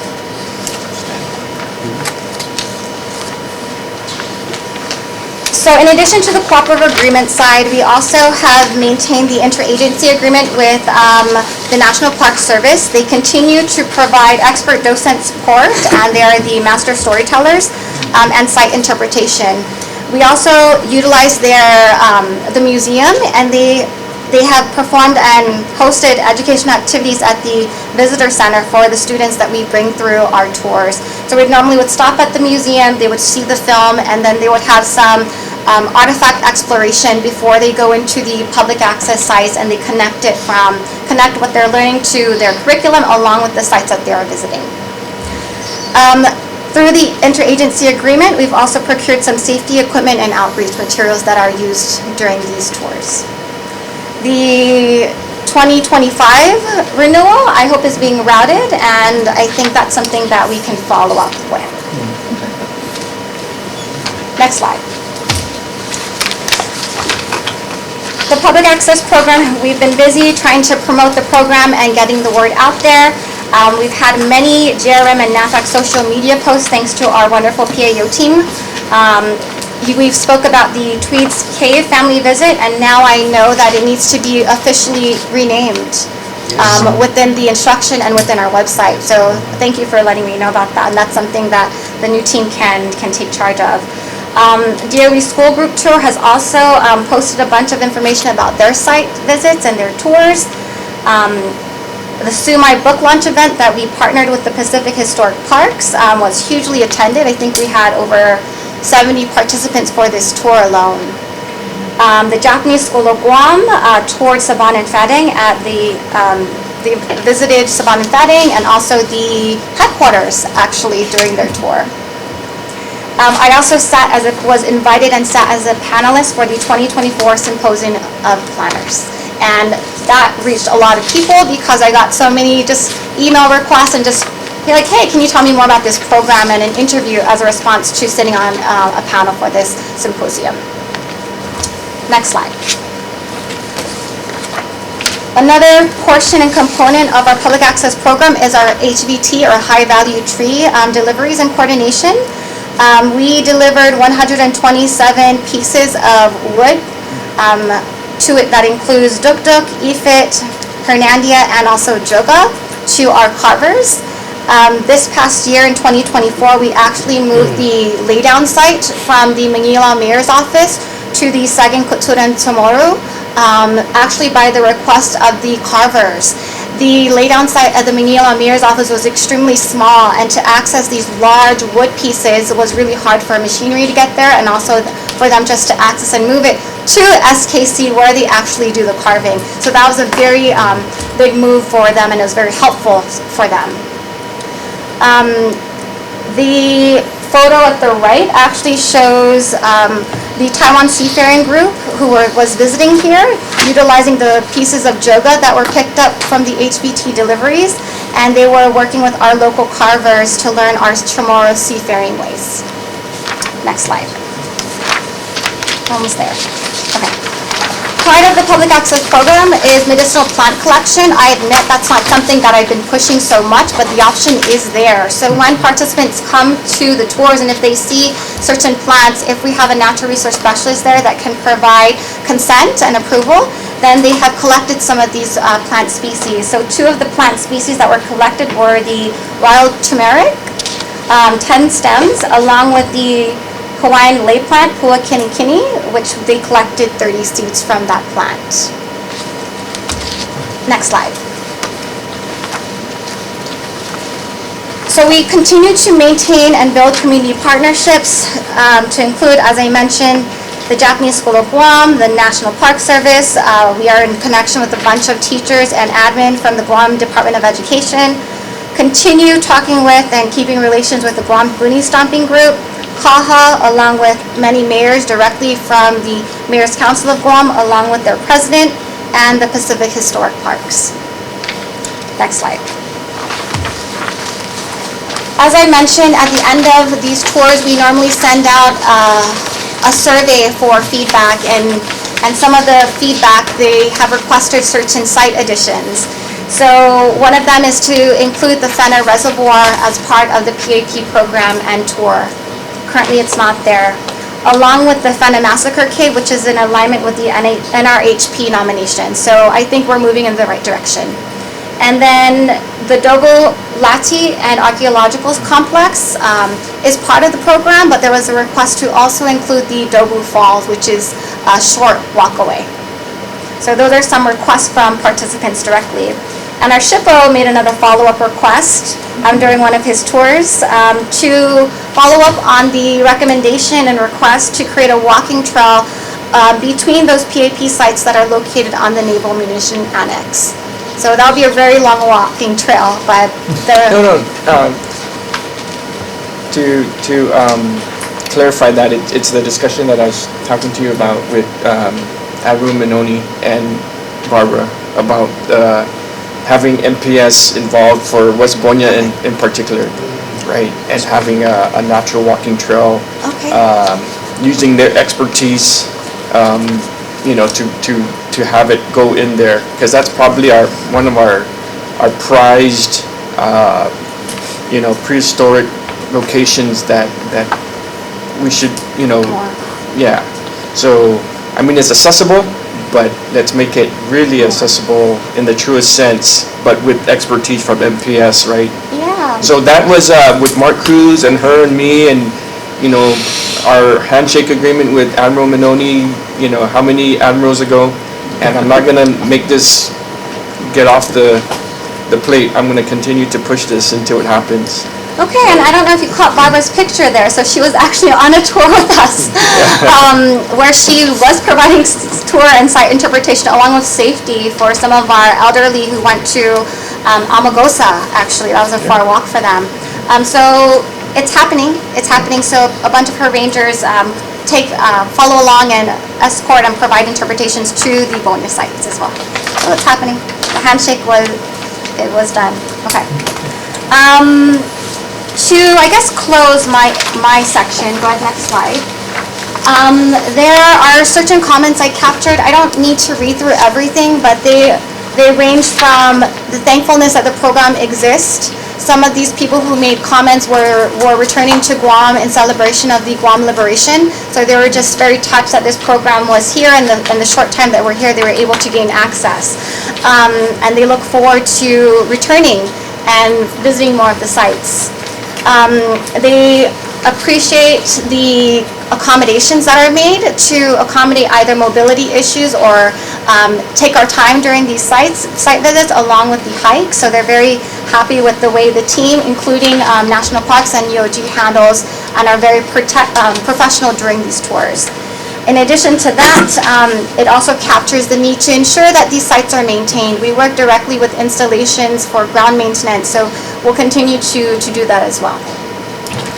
But other than that, I'm happy to close out my third PA meeting with, you know what, I thank you for having me, and I'm very proud of the progress, and I hope that you can see the efforts that the team has made in the past years. Thank you. So Shana, if you could join me up here for a moment, I have something to, a little surprise for you, if you don't mind.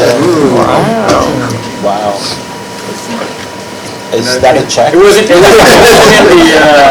in the agenda or anything. Please. Oh my gosh, I'm speechless. I'm going to steal the Admiral's chair here.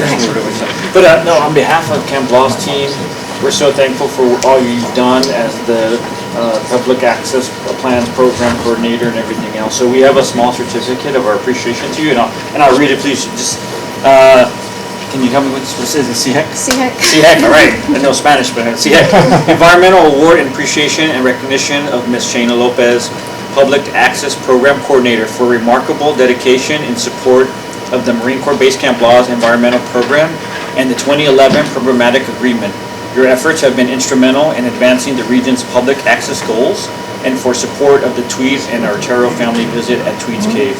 Your focus on environmental stewardship reflects your professional excellence in performing your role as the Public Access Program Coordinator, and your profound contributions to the preservation and experience of Chamorro cultural heritage and Guam's history will endure for the benefit of future generations. So on behalf of the Camp Laws and myself, I wanted to present you this token of appreciation as a certificate, and thank you for all the great work that you've done. Congratulations on your promotion, and we know that you've laid the foundation for those who come behind to really experience the uniqueness and the beauty of Guam and the culture and the environment, and we really appreciate all that you've done for us. Thank you. Wow.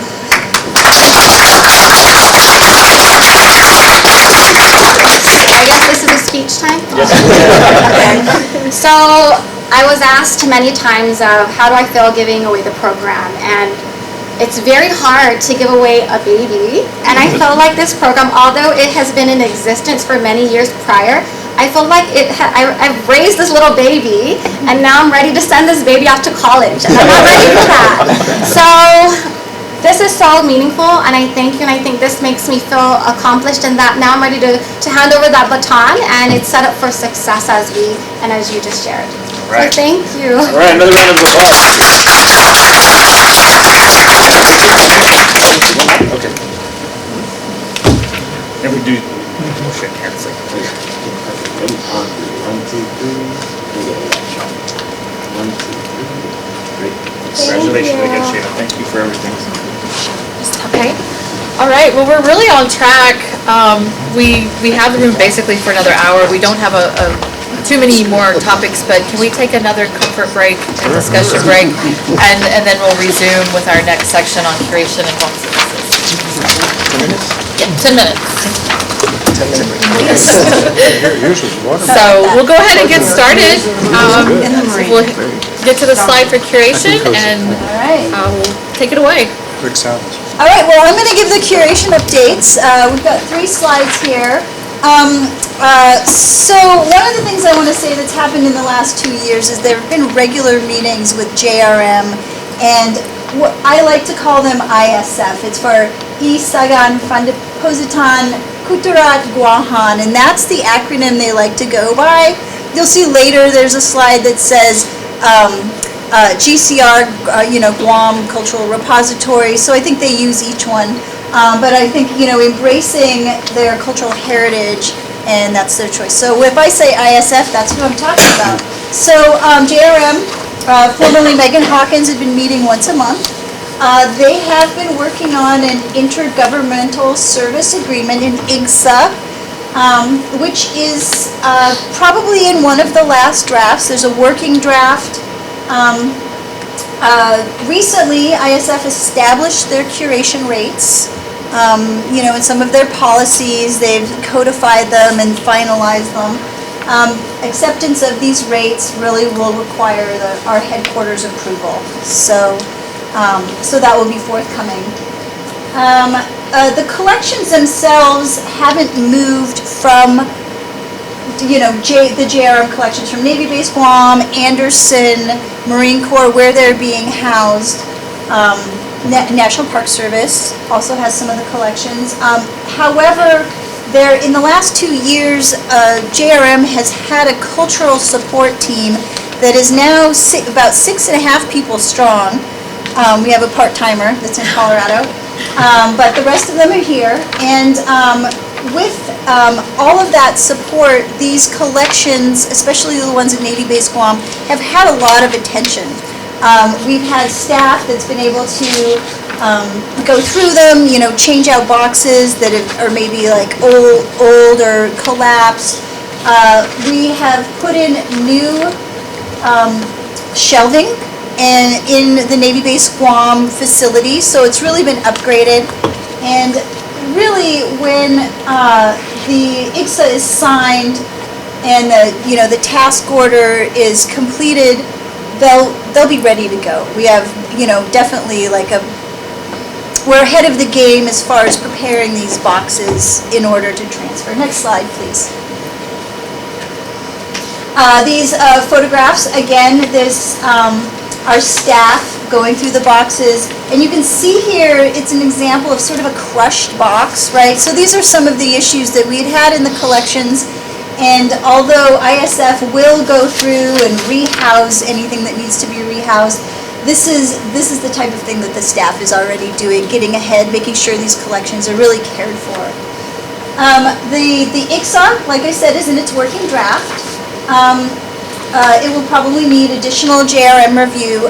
The big question at the last meeting was really still who's going to be the signatory on that. And so I believe by the next time that we meet, that we'll really know if it's going to be the University of Guam or, the DCA, who is going to be, the signatory, where this IGSA is going to be executed from.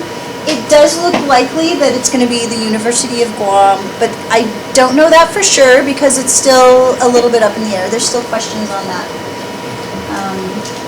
Any questions on this slide? Okay. Naomi, I just want to remark on the, the Intergovernmental Services Agreement Authority is just one authority. Yes. There's another one, 10 USC 2684. That's the Cultural Resources Cooperative Agreement Authority for the DOD. Okay, right. Mm-hmm. We actually have NAVFAC Grants Officer Authority to award a cooperative agreement between us and an eligible entity being like the University of Guam. It doesn't have to be at the region level. It can be awarded at the grants officer level. Okay. So if this intergovernmental services agreement draft, takes a longer time to actually get going, on a year-to-year basis, just based on actual services provided by the university, we could technically negotiate, some reimbursement of cost Okay. of accessioning our collections to the University of Guam. And it'll just be between our grants officer, who's Mark Fontenot, right? And then the appropriate representative from the university. Okay. And it doesn't have to go any higher than that. Okay. And I think that's a simpler process. But again, it's just a recommendation to consider some interim route. Okay. So that we can get some of our collections into the University of Guam's Guam Cultural Repository Okay. facility. Thanks, Al. I Yeah. didn't know about that. Yes. So that is another option. It's Yes. good to have other options, and maybe that might be simpler for the interim. Yes. So what Al said here, I don't know if anyone has any more questions on that, but, we may follow up on that hot tip. So one comment to add to Al is I think, and I'll also mention this, just to get maybe just the Camp Laws inventory, just the essential portion part of it, and maybe leverage that 10 USC party before. And then, work with the legal counsel on the ICSA. I think that the ICSA, once we get the rest of the regions, the rest of the installations, their inventory to the cultural repository, that could be treated as more of a symbolic partnership or agreement with the cultural repository, and all these boxes that's stored in different locations. Once this, and then the product could be something where either the president of the OG and the admiral or whoever signs off on this, that's I think that's gonna be a big deal. Yeah. And maybe for getting the rest of the OD's inventory into the cultural repository, maybe that's the route we can. But I do agree with Al that there's an opportunity, because they have stuff now, that they can start pushing over to the cultural repository. Okay. That sounds like a great idea. I mean, and Marine Corps has proved to be, an example setter, a trendsetter. So Yeah, I would very much like to explore that, just so that we can kind of actualize what the DOD envisioned for the Guam Cultural Repository and get that process started. We have a $12 million facility that is now complete, and the DOD collections are, it was originally envisioned as part of the Marine Corps relocation. The next step is to actually help the university carry out, their mission in cooperation, obviously, with the Department of Chamorro Affairs to actually operate that facility with some incoming revenue for the proper curation of our collections. So, looking forward to that. Great information. Next slide. We here in the federal government are sort of driven by this fiscal year, and so these are just some decision projections that were put forth. I adjusted the dates a little bit, and as you can see, we're in May 2025. I do fully expect that a decision on who the signatory is going to be is going to happen, if it hasn't already happened. And I just don't know about it. June 2025, this is, for the most part, the final opportunity for JRM to request funding for, fiscal year 26. That is just a limitation that we have with the cycle of the fiscal year. And October 1st would be the beginning of fiscal year 26. Which would, and here you can see I've used GCR, but ISF, that would be the date that we could, maybe commence this if we had fiscal year 26 funding for that. So the photographs in here are, again, they're of the Navy Base Guam curation facility, which is really, it's really been cleaned up, improved, I would say really modernized with these shelves. So I'm really proud of the JRM support, and like I said, we are getting ready, these collections for transfer.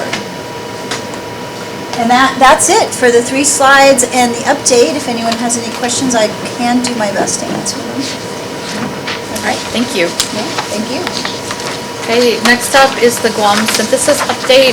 First, I want to check if Carly is online. Okay, she had another commitment, so I'm going to give a real quick update on the Guam synthesis. So currently we're still wrapping up the J001B and J755 analysis and technical reports, and so it's kind of, we've been kind of waiting for this information to come in because they're going to generate so much information that's going to be part of this Guam synthesis update. And so I had a meeting with SHPO, with Patrick, and with Carly a few weeks ago, and we discussed the way forward in terms of, do we go ahead and have the contractor that's working on this Guam synthesis go ahead and move forward, and where they're at right now without these reports, go ahead and produce the update, knowing that a new update is going to be needed, and there's always going to be an update, right? We're still on track to continue to update this on a regular basis. But we were all in agreement that these 2 projects are generating so much information, and we felt like it's worth waiting a few extra months. We expect these reports to come in over the next few months, and by, say, December, January, we should have that information to be incorporated now. And so it's putting that new update off a little bit longer, but I think the product is just going to feel more complete, and we can really present to the public, to the community, what we've accomplished and what we've learned from these projects. And so that's where we're at. And so we're still looking to wait for those projects to come in, and so we're looking at early next year, calendar year, for that update to be completed. And if you want to discuss that further, we can, but we were just kind of, the 3 of us were really kind of on the same page with that. She really meant December, not January, right? I guess. No, it's overdue, right? The Guam synthesis is overdue, and Carly's been a big part of this. But again, with these big projects with Camp Blast projects, we deem that it's, we can wait a little bit longer to incorporate that into the updated synthesis.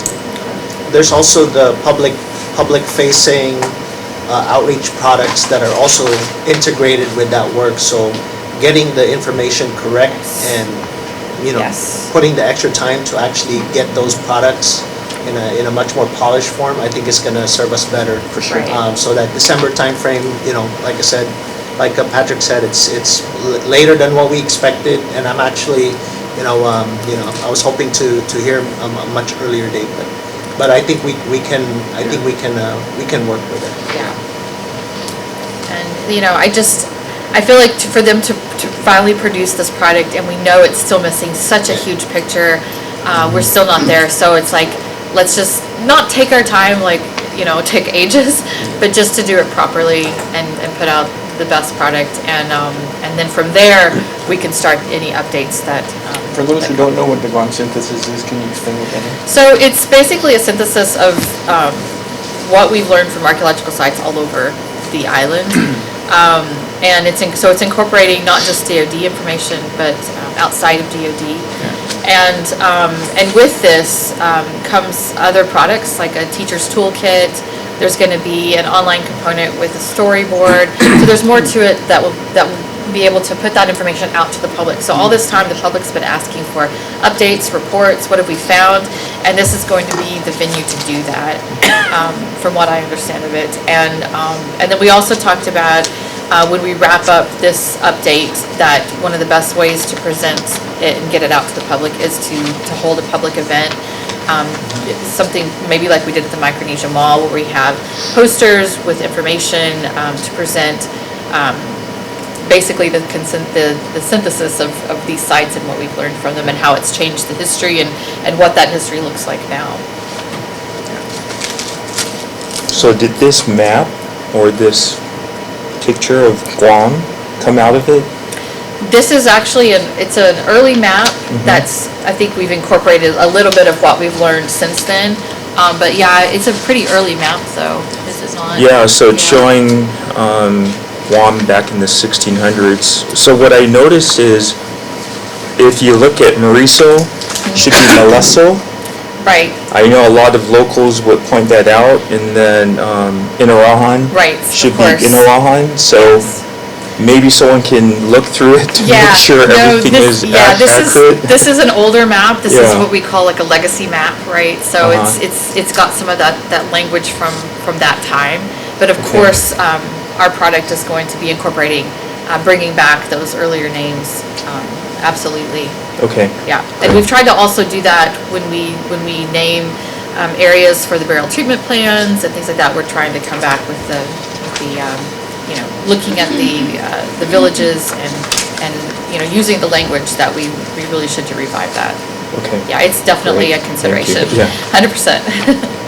Yes. I was just going to add to what you're talking about, because I'm aware that there was a place name project that was ongoing at DCA, I think with the Chamorro's Special Projects Division. That may have finished by now. Okay. I don't know what publications have come out from that, but I know that was a multi-year endeavor for them, so that may be someone to consult with. Okay, absolutely. On those place names. And I'll say also some of our contractors particularly have started incorporating the local names into their reports as well, just in the reports that they're submitting to us, and how they term areas or even the island of Guam. They've stopped italicizing the names because they're not foreign names, that's the local names. And so that sort of mentality is really trickling in and infiltrating all of it. So absolutely 100% these are considerations, and we'll make sure that we're putting out the information as we want it to be digested. Yeah. But thank you for those points and a reminder when we're putting things out there, to be very careful, because it can be a very sensitive topic, and we appreciate that.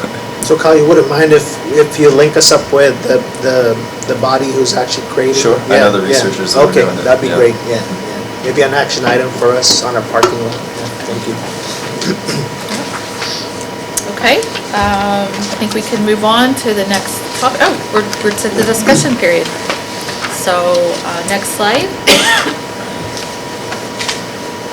Next slide. Charmaine. We've lost her. Where did she go? Talking about plants over there. Plants and trees.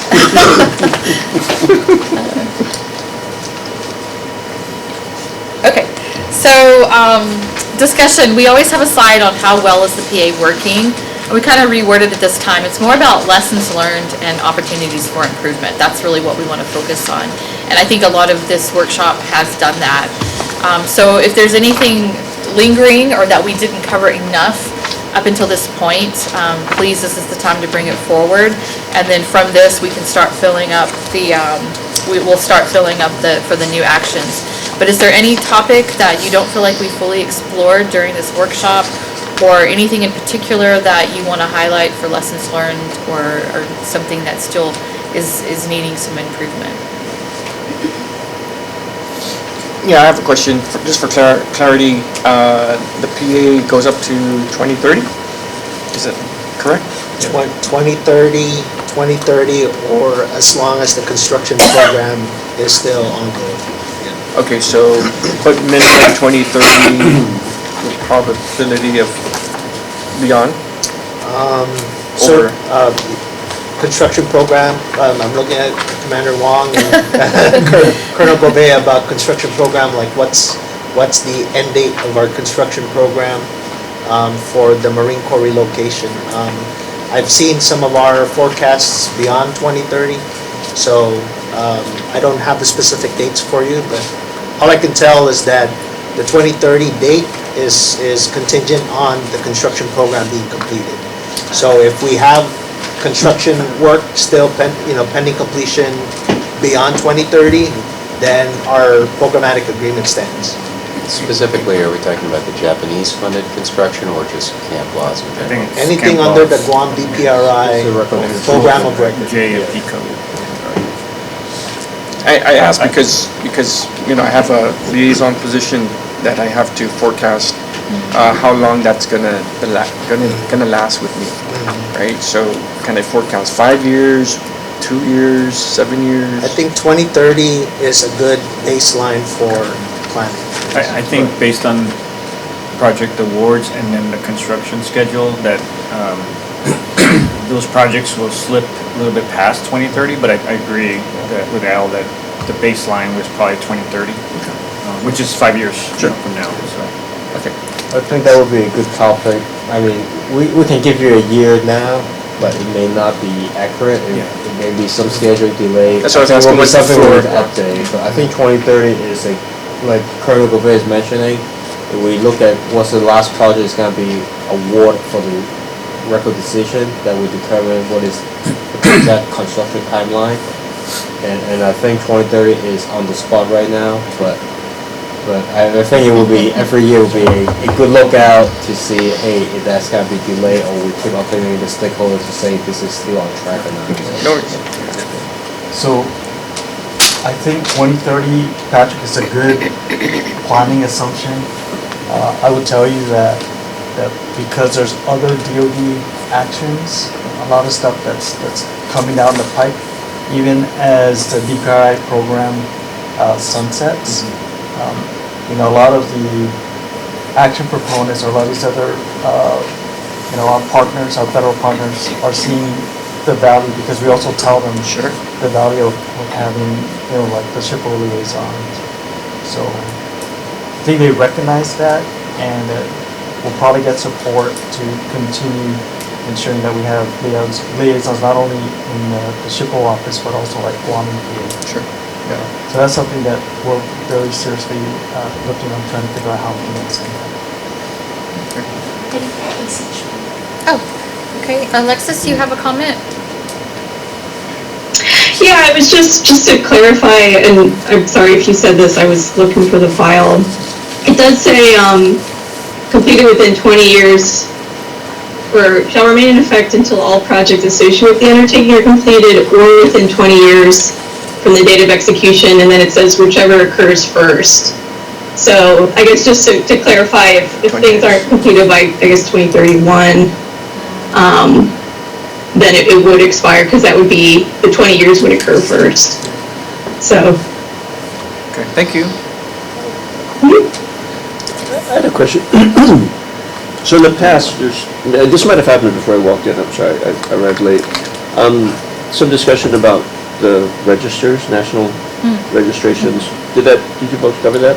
We did. Yes, we did, but Oh, if you sorry. have a question, Oh, it's just what projected for the coming okay. 12 months. And we had projected, because for some reason I thought the end date was 2030, but if it's 2031, that's 2 more sites that we can do, which of course, if you know me, I want to do like a more sites, so I'm sitting here thinking, do I get to do more sites? So, I guess with that, if for some reason we had to continue longer, we would be obligated for more sites, that's the question. Yeah, it's 2 a year, right? 2 a year. Yeah. Since 2011, so by 2031, we should have like, what, 40 sites? Well, I said 40, but I think if we add another year, maybe 42. But that's 42, kind of yeah. splitting hairs, Yeah. but I guess if it continued longer for whatever reasons, there would be a requirement to continue to nominate. We have another PA that we can add that. Okay. But yeah, no, that's a good question, and there's if you look in your packet there, you can see the slide. I have a whole slide Yeah. with all of the updates for where we're at with it, and 19 nominations are about to head towards headquarters, so hopefully those will get through to the keeper and get posted, but hopefully we'll have some good updates from that for the next meeting. We can report more listings. Okay. Any other topics to talk a little further about, or? Well, just in discussion around the curation, because I was reading through the notes from last year, and it shows a transfer timeline. I know that this is already off. First year, 2024, MBG. Second year, 2025, Anderson. Third year, Guam Museum. Fourth year, Marine Corps Base Camp Laws. Right. And in looking at this curation update slide, it states June 2025 final opportunity for JRM to request for funding. It doesn't say funding is guaranteed, which means that if an agreement is signed off, whether it's UOG or signed off by DCA, it doesn't state that funding is approved and ready to go for the sustainability, right, of the GCR. Right. I know some of the delay that we've had was just getting the agreement, right, in place and a fee schedule, which only has come recently. Unfortunately, it's kind of out of our hands, but you can speak more on the fee schedule portion, I think, is probably going to be the most contentious. Okay. Because just based on my understanding of where it is right now, I don't know if it's final or whatnot, but it's way higher than the prevailing fee schedules, like even in other jurisdictions. So I think that's going to be a point of contention.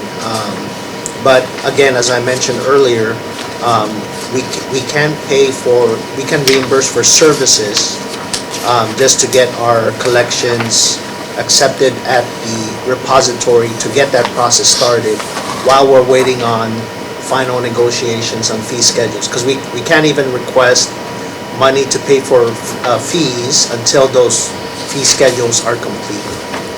So I think the last guidance we received from SECNAV, because he was here, our DASIN ENMR, Mr. Ohanesian, was that we could pay for reimbursement of services before fee schedules are finalized. So that's what I'm going with as far as working together with the team to. There was a. Sorry. Okay. Go ahead. Oh, yeah, so that's where we're at as far as considerations for agreements, and I was mentioning another authority we could potentially take to quickly make an agreement at a lower level, just to get that action started. So I understand the concern because... GCR has been open for a while now, and still there's no movement, right? Yes. And if they don't establish a fee schedule, the DOD can't move. Well, I would say that we can't make any kind of hard forecasts about what the DOD is going to pay, but also GovGuam and other private entities can't use the facility, right? Because that should be a uniform fee schedule that covers everybody. Correct. So we're just at, I think if you look at if you look at the planning, I'm sorry. Oh, go ahead. Is there an updated fee schedule? This is Jen at headquarters. The last one that we saw, that might be where some of the discussion came in about the fees being so high. we were very concerned about being able to fund it for ongoing curation after the first year because of the cost involved. Yes. And I haven't seen an updated schedule, so I don't know if negotiations are ongoing or if they still sit kind of where they were. I think the last one we got was 2 months ago. I think you have the latest, Jen. You do have the latest. Yeah. Thank you. Okay, thanks. So just to address the concern, I think we do need to get to, final negotiations on the fee schedule, but that doesn't mean that some interim actions can happen based on Mr. Ohanesian's guidance that, we can actually reimburse for services versus paying for fees. Yeah. And that's already been discussed with DCA and UOG? They were in the, I think they were represented in the meeting. It was a GovGuam agency meeting with Mr. Ohanesian. Okay. Is there a appetite for UOG or DCA to relook at the fee schedule? Yeah, I think that's naturally what needs to happen. Yeah. And then, Jose, I don't know if this is something that maybe the CDLO can help facilitate, given that the funds to construct the cultural repository actually, came in through OEA or, through the CDLO. DCC, yes. Yeah. Yeah, I can bring it up to Vera when she returns from DC. Yeah, so the concern, I think Jen pointed out, it is sustainability, right? So beyond the first year, beyond the second year, so you do want it for the long haul. So we're very interested and we're committed to putting all of DOD's artifacts and boxes, utilize the cultural repository, but we just want to make sure that the proposed fee schedule is representative as to what other cultural repositories or curation facilities, what their rates are. Okay. And right now, it's kind of beyond. So it sounds like it needs to be revisited again. Yeah. Okay. And we actually. And I will say, in conversations I've had with the DAZN office, with Jen Elke Farley and with Mr. O, we do expect it to be a little bit higher just because of the circumstances and, everything in Guam is a little more expensive, but Jen did pass on to me that we agreed to try to help with, like Al was saying, the services that are associated with it.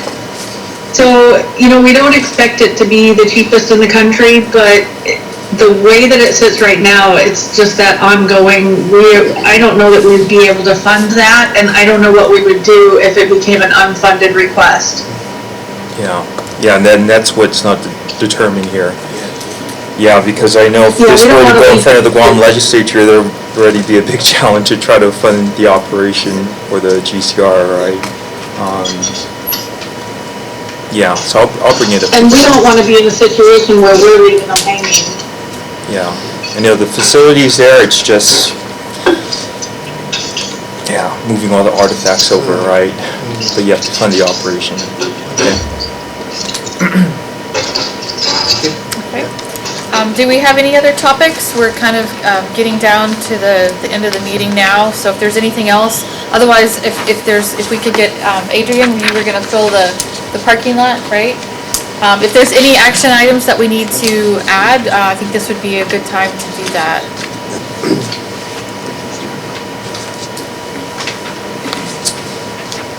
Action item, did we capture the link to Kyle's POC for that old place name project? So I have Kyle's DCA, the follow-up on the agreement status for an interim bridge till we get to the IGSA situation.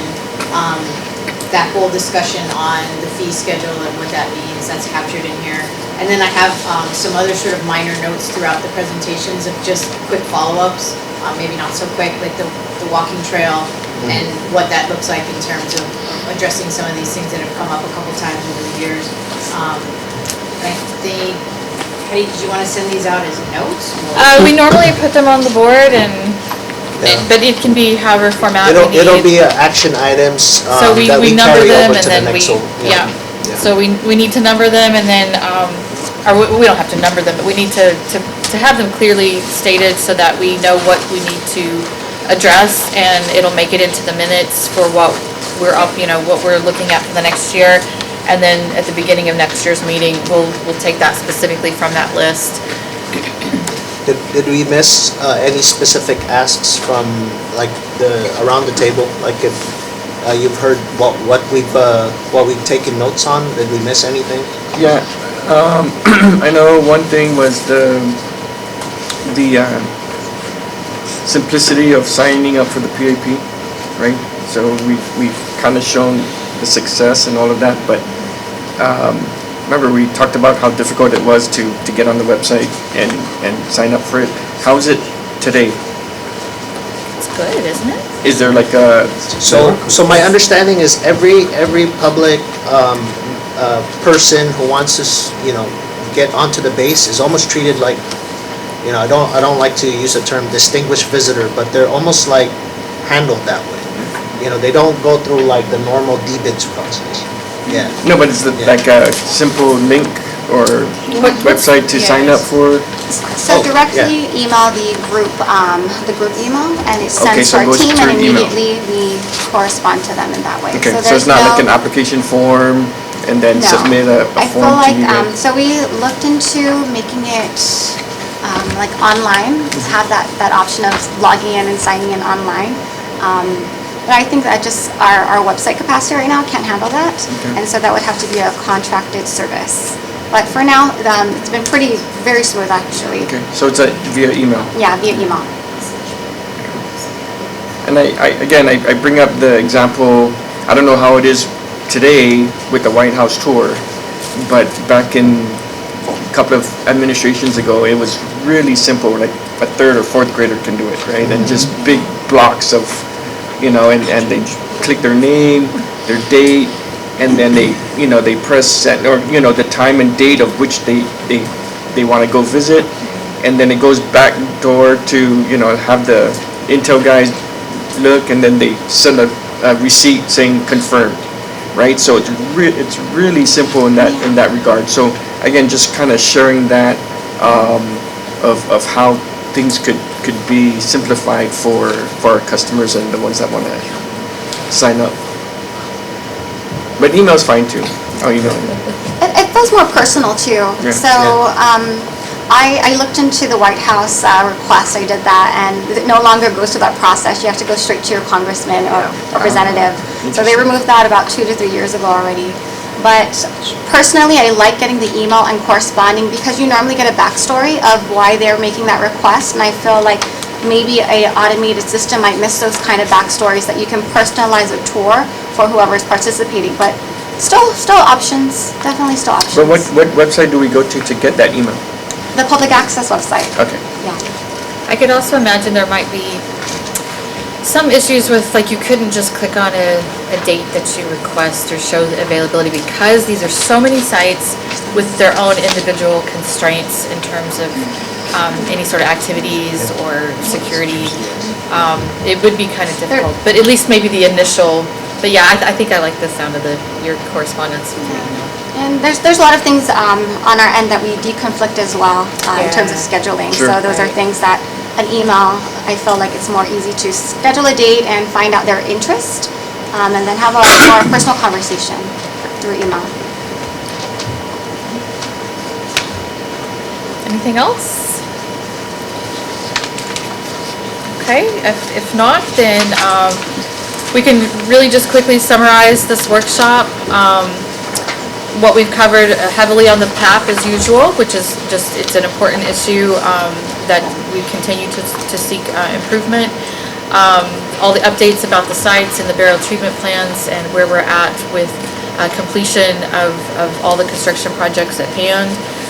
Over the next year, we're looking at consultations for P325. Again, that's where we have the burial areas, area D, that the landscaping is happening. P745 down at Retidian, 608 at Naval Munitions Site, and of course the 2025 NRHP nominations. We also wanted to briefly discuss, not really discuss, but just touch on the scheduling for workshops and public outreach. I was just kind of making a point before that, the meeting's kind of moving further and further along in the calendar, and by the time, this one's landed, half of the year has already happened, so just summarizing the 1 year of what we've accomplished in that year. We've already accomplished a lot this year. Do we report it, do we not? I was personally wondering if people would be interested in moving this meeting back to right after the calendar year begins, maybe in January, to get on a track of actually looking at just the previous calendar year. I don't know if there's any strong thoughts on that, but I think the reason why we're meeting this time of the year was we were meeting too late in the year the last time. I think we were doing August or September or something like that. So this is actually an improvement. Yes. So they wanted us to move it earlier in the year. And I think March, April was the sweet spot for, I think for you as well, Patrick. Yeah. And then April got really busy for everything between holidays and events. I think March is a good time. Okay. Gives you guys, about 60 days to compile That's true. the stories and stuff. That's true, because you have the end of the year, there's some planning, preparing. Absolutely. So yeah, giving us a couple of months of cushion. So maybe next year we'll try to move it closer to the March period.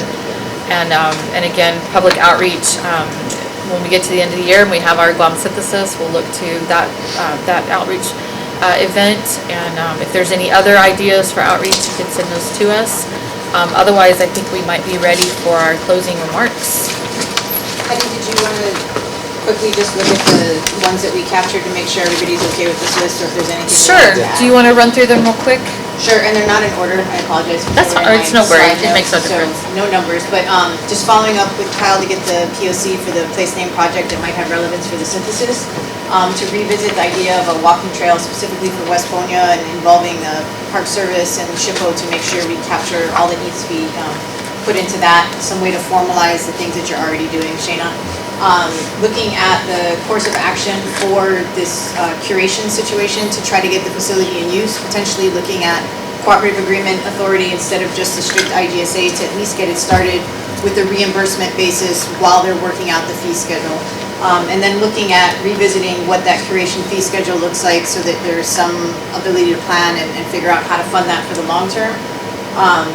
There was a note earlier in the presentations about following up on updated guidance from the ACHP regarding the historian involvement and kind of that cultural component that has been included but not sort of followed up on with some actual guidance. Public access program, just thinking about the access process and what that might look like, just kind of revisiting to make sure it's as useful and simple as it can be.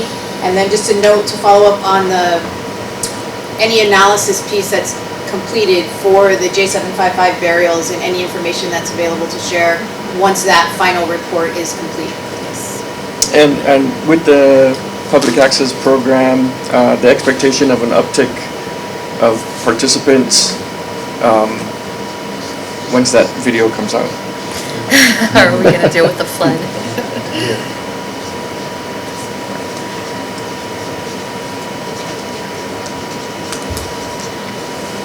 The price of success. Yes. So maybe just cancel the video. It's too good. It's too good. Yeah, fill the position for sure. It's too excited. Okay. Any others that people want to get in there? Last call. Okay. Closing comments. We have ACHP is the first on the list. So, Alexis, do you have any closing comments for this year's annual workshop? So I know, it was asked earlier about what the policy statement guidance might consist of, and, what I've been told consistently by my colleagues is that, I think a lot of what we're going to see in that guidance is recommendations based on good best practices that have already been done, and I think what you're doing here is really great, both, engaging with indigenous communities as well as the public, and there's always more that can be done too, so I'll, check in with my colleagues on that guidance. But yeah, always really interesting to hear what's going on, and I appreciate your presentations. Thanks. Thanks, Alexis. Patrick? My turn? Yes. Sure. Again, thank you everybody for coming. It's been very productive and a positive working relationship. I do want to suggest that because these annual consultations are so beneficial, and it's, our relationship is beyond the 2011 PA. It's it's the 2008 PA, and it's our everyday 106s, right? I mean, it's so huge that it's not going to end. Our relationship's not going to end. It's a marriage that will last as long as DOD is here on Guam. And so maybe we can have an over-encompassing annual consultation, not just specific to the Guam military buildup. Let's evolve into an annual discussion. I think people look forward to this meeting. And we can discuss all things cultural resources and historic preservation, whether it's MDA or whether it's the Singapore bed down. There's so many things that are going on, and it's going to continue to go on. And I don't want to limit myself to the discussion of just the 2011, and then end our annual consultation in 2030 or 2031. It's a long-term relationship. It's a marriage that we have to keep going and discussing. So I'd like to make that recommendation that this annual consultation evolves into all-encompassing of cultural resources. That's my closing comments. Okay. Next on the list are other parties. So Al or John, if you guys have any closing comments before we turn it over to DOD leadership? I just, thanks, Michael. I know Joe is here, and Patrick, I know, and Barbara, for coming here. A lot of you, this is your third, fourth, fifth, public, or more, right, workshop. Just continue to build on our partnership, and looking forward to doing more. I like your suggestion, Patrick. Maybe this is something that we can also work with the GPT, because I know sometimes they host, I don't know when it's the last kind of cultural resources type event that talked about not just DOD projects, but stuff that's going on outside in the community. I was going to say this might also be a good time to remind us that the 2008 and 2020 are also supposed to have annual workshops. So maybe that's a place to start, is for those under those projects, what's happening, updates, and what we've learned and issues. Just have one. Would be one place. But otherwise, I want to thank everybody. This is, before we hand it over to leadership, it's my third year. It always gets me excited about what we're doing and think about the next year to come, and always looking to improve. And I want to thank Al for his leadership and my team. Not to pat ourselves on the back, but the way that we work together as one team, natural resources, cultural resources, with the SHPO's office, that's why we've been very successful. There's still kinks to work out, there's still issues, but I think we want to take them on, and we want to make things better, and I think we've been very successful, and I feel good about the work we're doing. You had Michael? I just wanted to add to what you're saying, which, as we discussed, we've been coming to. You had hair when we started this. I had hair when we started this, but I think it took us. At the beginning there was this huge thing in front of us, and we're all trying to chip away at it, and honestly figure out what we were supposed to do. Who we were supposed to be, and I think on the Guam's community side, it was a big. We were trying to figure out how to organize and harness all these opinions, ideas, and priorities, and the same thing was happening, for Joint Regions and for Camp Laws and for NAFAC-MAR, right, the entire team. What I'm really happy about is that I think over the course of the years, cultural heritage advocacy was a very esoteric thing at the beginning. I mean, honestly, from kind of that side of the table, nobody really knew what to do with it, what it was, and where we are now, we've evolved to the point where it's actually something that you can touch and feel, and you know what we're talking about. We're using the same language, we're using this, you understand the priorities. It's not an academic exercise anymore. I think it's become more real as the years go by. And I think I'm happy that we're dealing with the level of details that we are now, because the process continues to evolve, continues to be refined, but it's gotten to a point now where we're fine-tuning it. You know, it's not this giant thing that we have to create out of nothing. So I think I'm happy about this. You know, it's been continuously evolving and improving that process. So yeah, I'm happy about that. Thank you. We also have our team participants, and some of them want to provide some closing remarks as well. Richard Gray. Richard, you have... This is Jen. Go ahead, Jen. Go ahead, Jen. Oh, yeah. Go ahead, Jen. I just wanted to address something that Patrick had mentioned, the expanding this meeting out to include everything that's happening and not just focusing just on Camp Laws, and also the 2008 PA, which has a meeting requirement.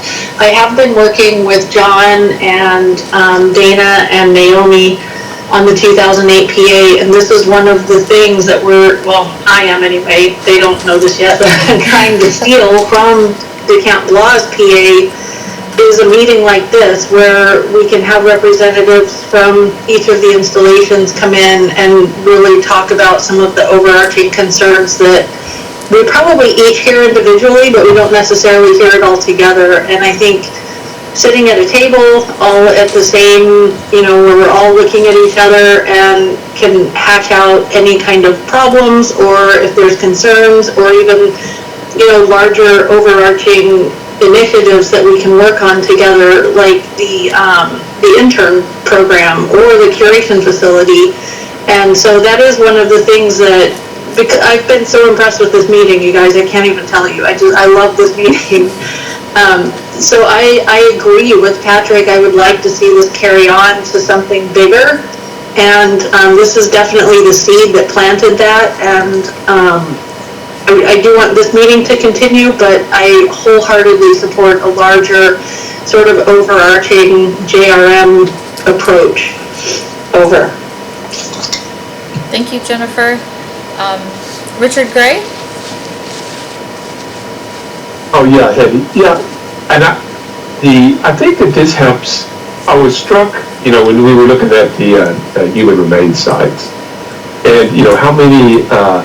It's a long process to, we were able to, with the support of Camp Lodge and JRM leadership, we were able to, design, I think there was like 4 different mill cons that we had to change the design of in order to, or 5 if you count 001B, 5 different projects that we had to change the design on to accommodate the preservation of those burials in place.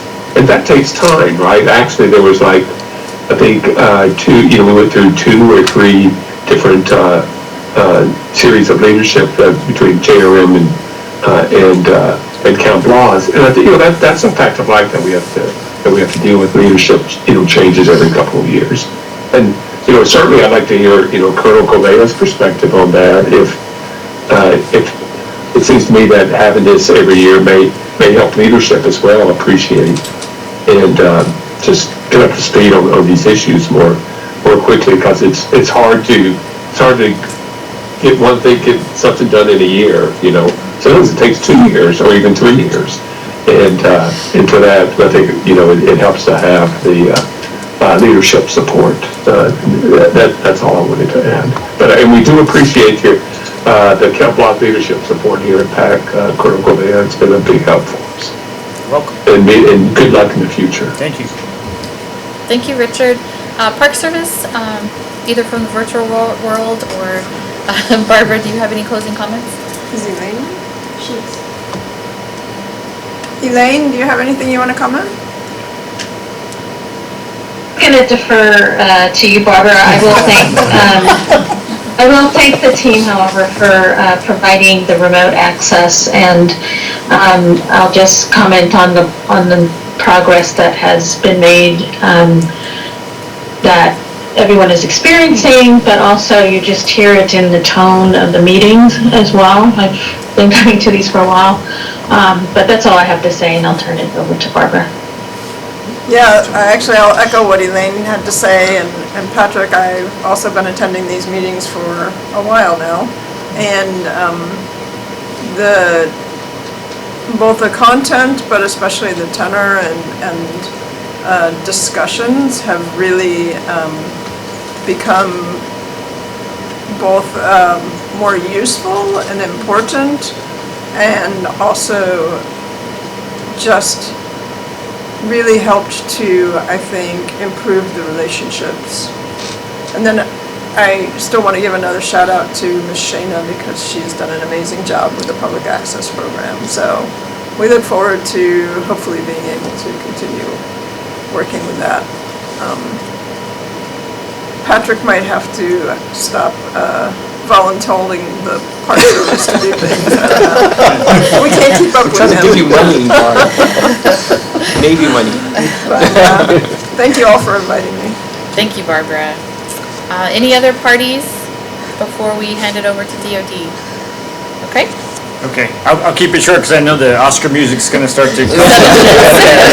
No less than that. No, first off, thank you to our partners both online and then in the room. Really appreciate it. A lot of great discussion, a lot of great work that has been done over the last year. And then secondly, I would say, Camp Laws or DOD, but Camp Laws specifically wants to be the partner of choice. We're committed to the program, we're committed to all our actions, and what's that based on is two pillars of trust and transparency, right? So we want to be the partner of choice to make sure that we're doing all the right things. We're kind of setting the example as Marines, or that's kind of what we do. We want to be have the professional reputation of being the best within the DoD. So we'll continue to do that. It's a pledge, and I will pass on to my successor. And then lastly, I also kind of just want to take a page out of Hetty's book, but really proud of the team, of the Camp Laws team. Thank you, Hetty, and Al and Adrian and everyone for all your support. Thank you, Patrick. Thank you, John, for always being great teammates, very supportive, and look forward to the plan continuing. And then if there's more frequency that needs to happen, by all means. The hardest thing, I'll tell you that, because we're building this space, and I've learned over the last almost 2 years, is that the momentum, trying to keep that momentum going. I think that's what we're trying to do here. And that just takes everybody's energies and passion to get this done. So thank you once again. I appreciate it. Have a great day. Okay. Thank you. All right. All right. I guess anyone else? No. On that note, it's All right. adjourned. All right. Good show.